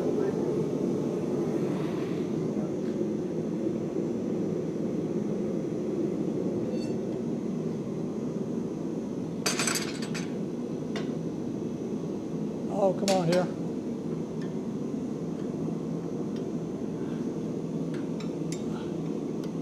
There we go. And I don't have to clamp it very tight in the vise. So now we can start our upset, basically.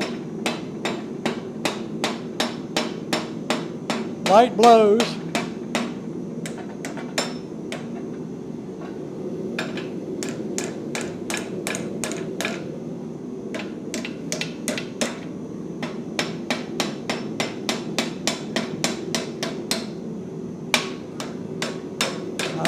See one thing I got to do different. I need to adjust that down one notch.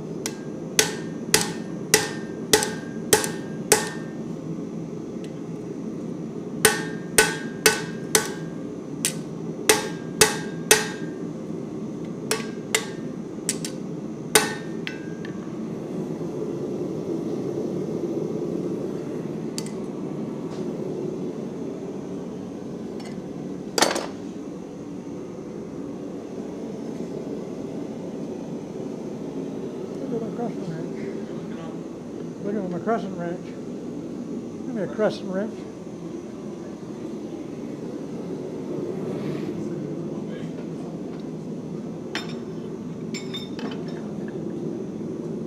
Thank you.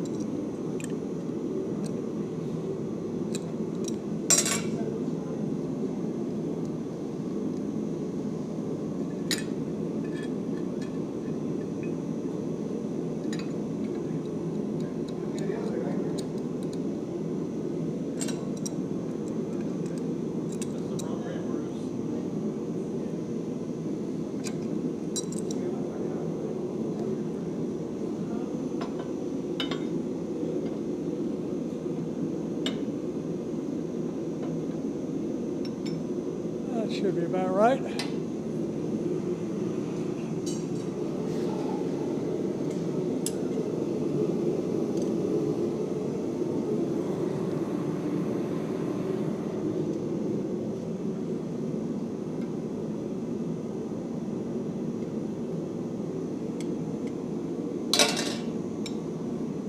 There we go. That might be a little closer.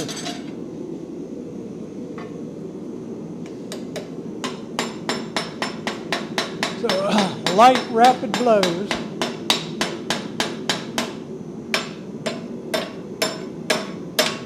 Okay, I can see my dude is not working too well.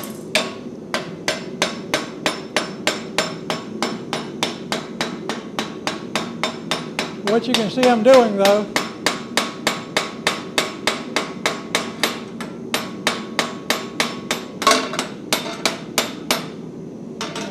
that'll be enough of there.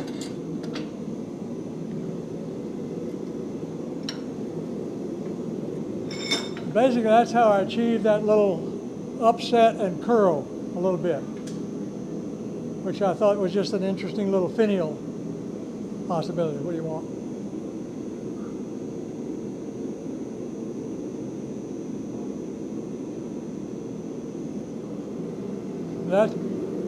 That little curled upset corner is what I was shooting for. My little device here needs a little practice, but I think it's going to work eventually. I think what you need to do is make a collar to support the upper metal right at the Yeah. top joint. Just way ahead, way too Yep. I got a little more tweaking to do with that. But anyway, the concept seems to work. Yeah. But that's the little upset effect I was trying to get. A little more dramatic on the finished piece. Is it? Sort of worked. Sort of. All right.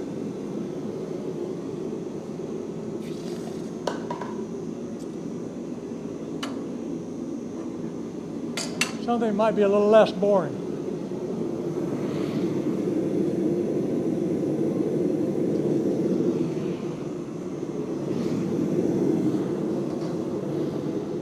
I wanted to rivet the corners. And I wanted a decorative rivet. So I got to thinking, what have you got around that can do that without having to make something really special, or how you can get a large head on a rivet? Maybe take a bolt and use that. Would it be a possibility? But I struck upon something that was lying around the shop. This one won't fall off.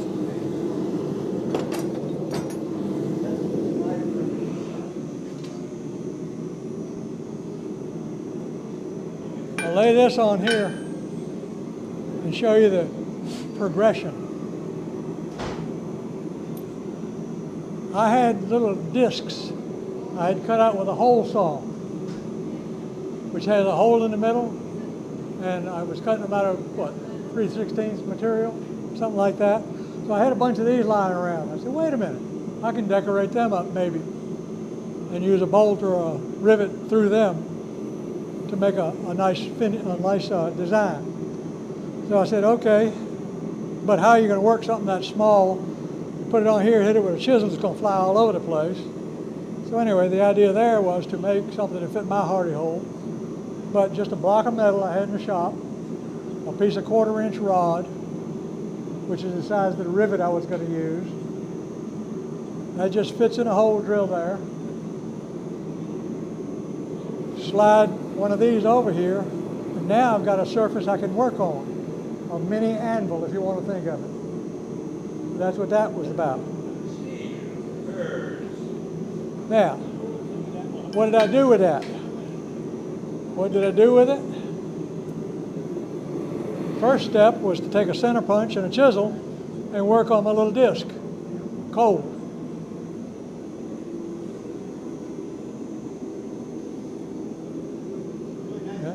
So I started out with a plain disc like this. This was the first step. Just cold with a punch and a chisel on this little block. This little block is just to hold that still while I do it. The next step was to go one step further, cold, with a bigger ball punch. Ah, come on. Come on.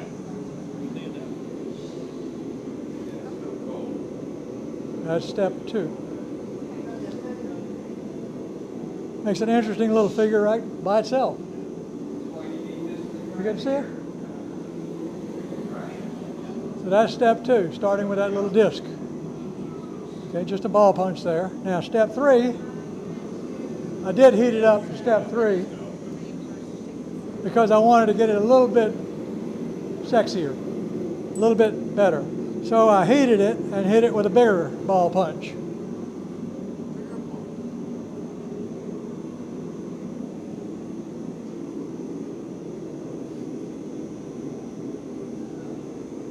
You're getting close up here. You're getting all my mistakes showing up big time. And that's the next step. Oh, yeah. You can see it? I noticed your center hole has got some little. Now, the final thing is, where'd you put it? There it is. How many in this room remember what these are? They look fine to me. That's right.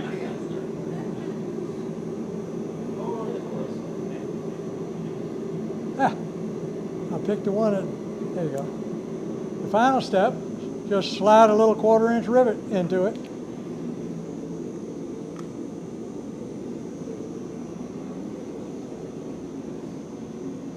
Ah, and there you go.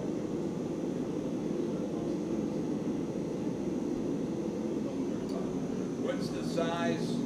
That's a 1/4-inch diameter rivet. Yeah, no, I mean, that washer. Let me see how much it That's the weighs. product of a 1-inch diameter hole saw. All right, so this, what I was looking at was how much bigger it was. Oh. You know what I mean? Not too much more. No, Watch a little bit. not a lot.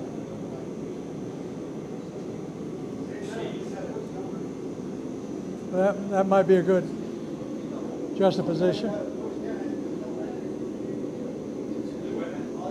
Anyway, everybody got that? Have you got the patience to listen? Watch it. That's what I need these for.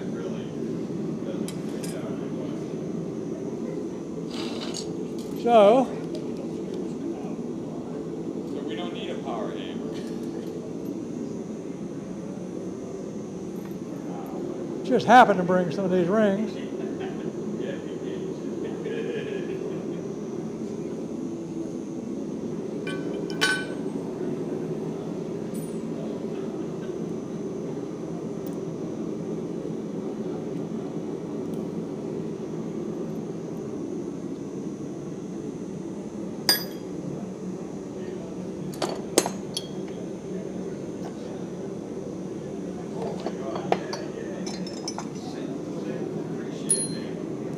Okay.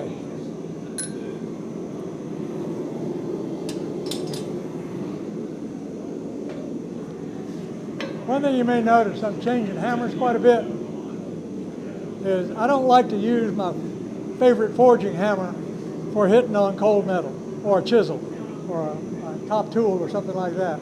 So that's why I use my dad's old, who knows what kind, cross peen that has been around forever.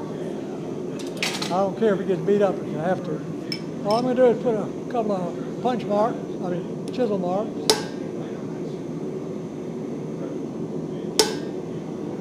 Now, Bruce, you do all that cold? I'm doing it cold. All of it? No, all but the last step. And mainly the reason for the last step was to kind of smooth things up and give it some color. So basically I just put a little cross marks on there.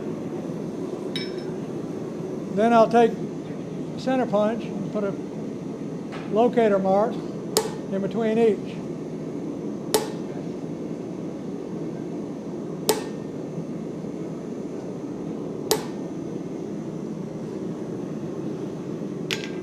So that's what I got. So that's what there is so far. You've already got a picture of one of those. Oh, I didn't get a very good one. That's just dirt simple, done cold. By the way, this is Quan steel. Like steel. Is that just a regular washer? No, it's Quan. It's Quan steel. Now what I'm going to do, You're gonna get your ass kicked. now what I'm going to do is go with a bigger punch, and here's where I'll use this.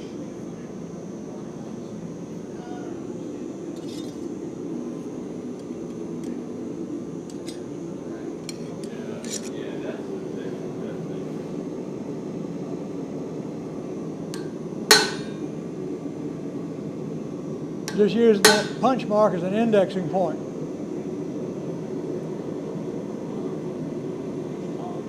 If I can find it.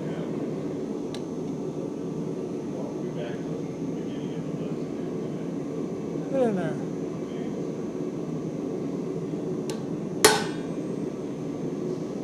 Missed. Okay.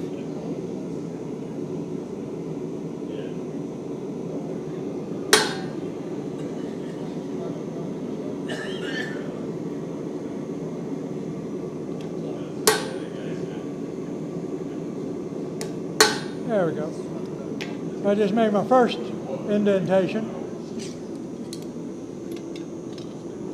Now we use a little bigger ball punch. Just a bigger diameter ball punch is all this is. You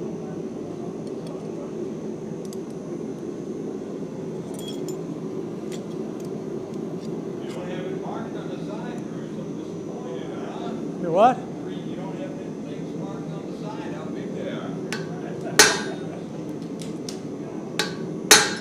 We just made it for you. Alright. You need that dime old lady.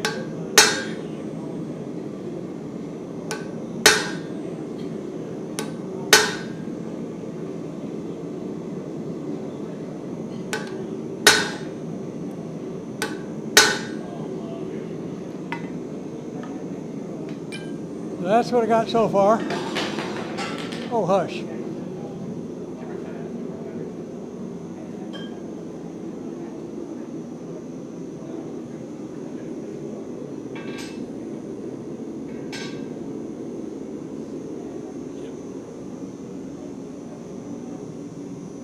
You get it?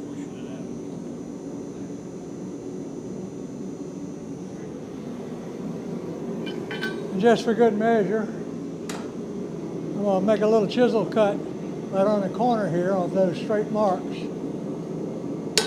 just for a little bit of an accent. Kind of push it out a little bit. Again, this is that narrow chisel with the rounded point on it.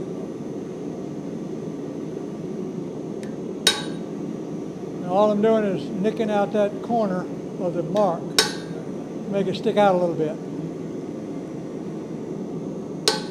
Okay?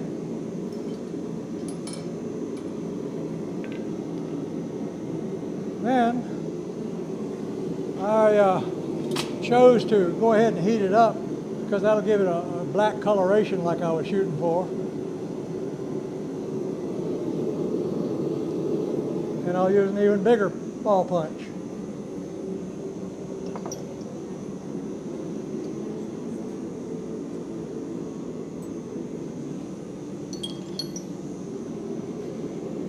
That's the one.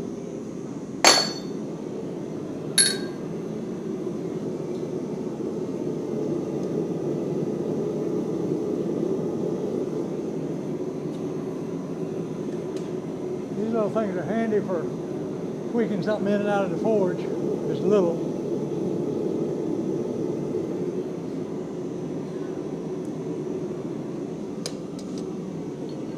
And all I'm going to do is just make that one more time, bigger.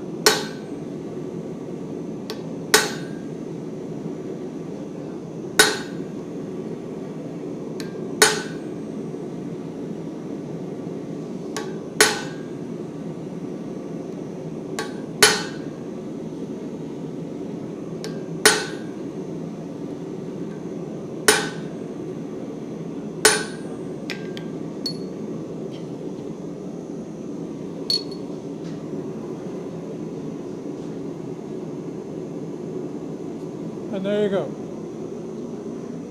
It's hot now. Nice. That just gives it a nice coloration. And those little nicks on the corner kind of just makes it pop a little bit. Just enough to catch your eye.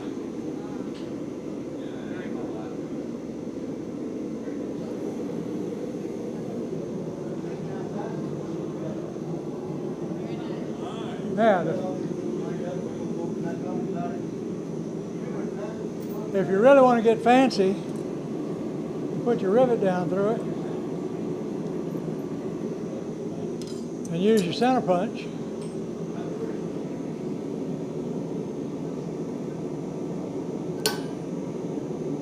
I got to cool it off first.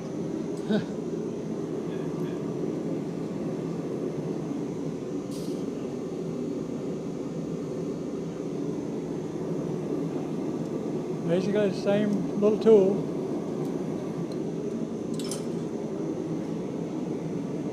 And you just basically put a bunch of center punch marks all over your rivet head.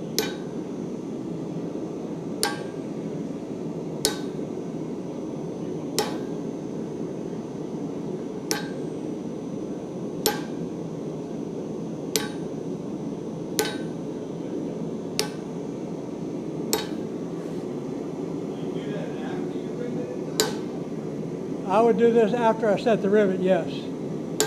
But I just don't want to do that today.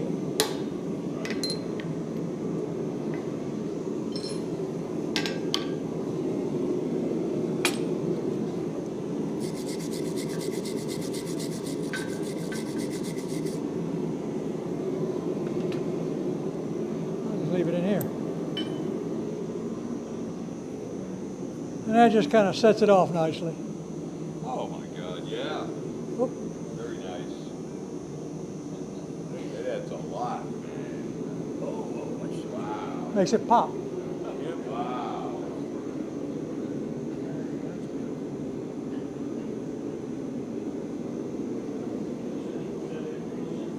just that little bit of nothing Yeah, 'cause first I was thinking. makes it stand out. Tipping it over and doing it, but makes it more solid. How are we doing for time? But that's the. Oh, I'm sorry. I thought you were looking at the clock. Very nice, Bruce.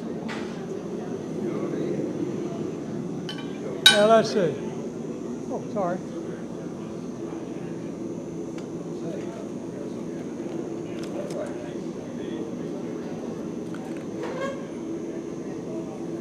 All right, anyway, I think that'll be it.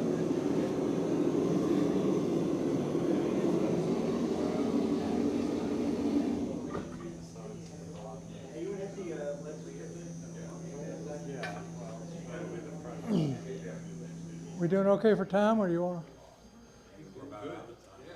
All right, that's good. About 11:40, Sir, almost 11:40. 11:40. thank you. Thank you.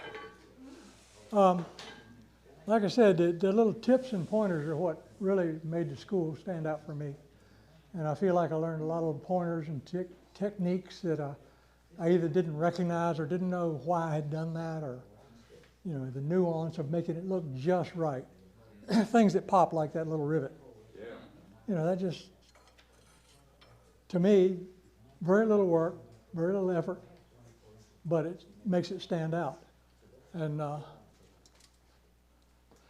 I said, I think now, when you and us look at things, we're picking it up. yeah, You know what I mean? So that was Well, that- so that- rivethead, but it's like, I really didn't have a good coherent demonstration figured up for today. First, because I'm not that great a demonstrator, but second, what I was trying to do is get across some nuances, I keep calling them, of how the metal moves, how it works, how you can shape it, what tools to use to make it do what you want it to do. Because it's absolutely unlimited, the different things you can do with a piece of hot metal. And some cold, some hot, just techniques. What I learned at Matt's is how to look at what you're doing and see how it turns out. Was that what you wanted? If not, correct it, try again. But the techniques, the tips, the pointers, to me were just invaluable. And I feel like it's a decent showpiece to show people a lot of different techniques. And also turns out to be, I think, a reasonably good-looking grill. And it's an interesting teaching tool. So if you want to play with these in your shop, I highly recommend it. Basically start out with 4 pieces of 12-inch long, 1/4 by 1, and then go from there. What I was trying to achieve on some of these things was just a nice little flower using a fuller. I used a Smithy Magician for this to make these corners. You just saw them making the rosettes. Just a plain long old spread curl and the split curl right here. Another just flared nuance, whatever, I don't know what you call it. Tried my fleur-de-lis, that didn't work too well. But it worked. I mean, it's not unattractive, it's just not exactly the way I wanted it to be. That's when I got to playing with splitting and doing something more like this. This one, you drove the chisel in this direction to split that off. right. And this direction, and then curl that out. But to get much further in there, it would be so thin the top would break off. So I got scared. But if you didn't make that one on your grill, you wouldn't have led you thinking to do something different. That's right, So it's in your brain, it's just another step. that's right. And just those little things. And then noticing the chisel mark and how it makes that nice little bevel. Yeah. That was another interesting learning Yes. experience. This right here, which is the fleur-de-lis in reality, right? If it went. Basically in just driving the chisel down here and letting it curl. And it just turned out interesting. And what I was trying to do is get a little curl more or less like this curl Right. right here, flat. And it turned out it just curled on its own that way as I was chiseling it. And I said, that looks kind of neat. So I left it. And had to do it twice just alike. That's the problem. I keep telling people, any blacksmith can make an object. A real blacksmith can make 2. So, How'd you like the, when you punch and drift the holes on the other one, how much is lengthened? very little actually, lengthening. It did broaden. What I was attempting to do here was to see how big I could draw that hole out without breaking it in half. Same with the square. And I didn't even notice it was a square there. one's square and one's round. Wow. Of course, to do that, you got to have round and square drifts. Bob, you can't tell the difference between circle and square? Circle gets the square where I'm from. He flunked preschool. But these also, and one reason it didn't stretch much, one reason it didn't stretch a lot is because I slit first rather than punched a hole first. Had I punched the hole first, then spread it this much, first it probably would have broken. Second, what that does is stretches the metal in this direction. By a slit, it doesn't stretch as much this way as it does this way. So slit and drift is, Pre-split. yeah. Okay. What would be the difference, instead of slitting it, using a drill to get through there? Nothing, But I mean, it's already round, yeah. so would it bend the other way, or? Well, you see how it's kind of flared out on the sides, it wouldn't happen. If you cut this, I don't have paper. If you think about how the metal moves when it's hot now, remember this metal is stretchable now. It's hot. It's red hot. So if you got a hole in the center and you're just trying to make that hole larger by driving something like this tapered through it Right. and just making it go bigger and bigger and bigger and bigger, what you're doing is stretching the metal in all directions, right? You're stretching it this way as well as this way. Something gonna give sooner or later. I see what you're saying. And you really can't hammer out here if you want to keep that rounded figure. I get you. Here, now I did put the square drift in this and slightly flattened it on the sides because I just think that's more attractive when you're looking at a square hole to see a square outside configuration too. Does that make sense to you? But how are you creating the straight line split for the circle? What are you using after you make the slit? There's the big one. Oh, the slit is Slit, but then you chisel. gotta get that, What you basically do is punch a rectangular hole in it. I'm trying to, here's one, a little bigger. But for this, the size of the hole you want is the width of this punch you want to start with. That's the square. All right, let's go back. So this would have been, well, that's pretty close right there. So I would have started with a flat bar. This is a punch. It's just a flat bottom rectangular shaped punch. You notice it's not at an angle? Hmm? So you notice it's not at an angle? It's not- Some people like theirs, it doesn't have a chisel point on the end. It's flat. So what that does, it mashes the metal. You're compressing the metal. We're not losing any metal. You're not losing any at all.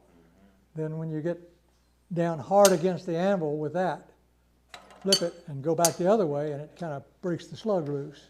We've seen Jesse demonstrate that a few times here, and Ted, I think you did too. You did a punching exercise one time. And it's very satisfying to punch a hole in something rather than drill a hole in it. Right. Because you get that little slug and say, that's neat. But what you end up with is a rectangular slot. Then when you start your drift down through it, you've got to use a progressive series of drifts of different sizes to get it opened up. If you can heat it locally, if you put your rectangular slot in there, if you put a rectangular slot in this, like that, about that size, that makes sense? That's what this would do. Once you get that hole in there, you've got to open it up somewhere or another. Yeah. One thing you can do is heat just this little local area if you had like an acetylene torch or something. Heat that area, clamp it in your vise.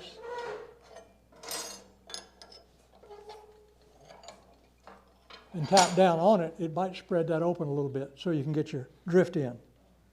If not, you just got to start with smaller and larger drifts. Like, for example, that's about 3/16 wide, the punch. And here's a 3/16 round punch. So you can use that as a drift. Start that in there and widen the hole out gradually. Then go to a little larger one until you get the hole started out. This took several heats and iterations to get that far. And then finally I had the big one. Of course, they got a lot more tools at John C. Campbell. Literally, they have a room that's half again as long as this wall, and probably from that wall out to Ted here, lined with tools, floor to ceiling, wall to wall, nothing but tools. So you want to go more of a gradual than Oh, absolutely. it barely fits and It you freaks just out the metal. wail. It's too much stress on the metal to try to go too fast. Yeah. If I go slow, it kind of pushes it instead of gripping it. Well, I don't know if I conveyed a whole lot to you today, but I learned a lot at that class. I appreciate the opportunity, and I thank you for the scholarship to use it.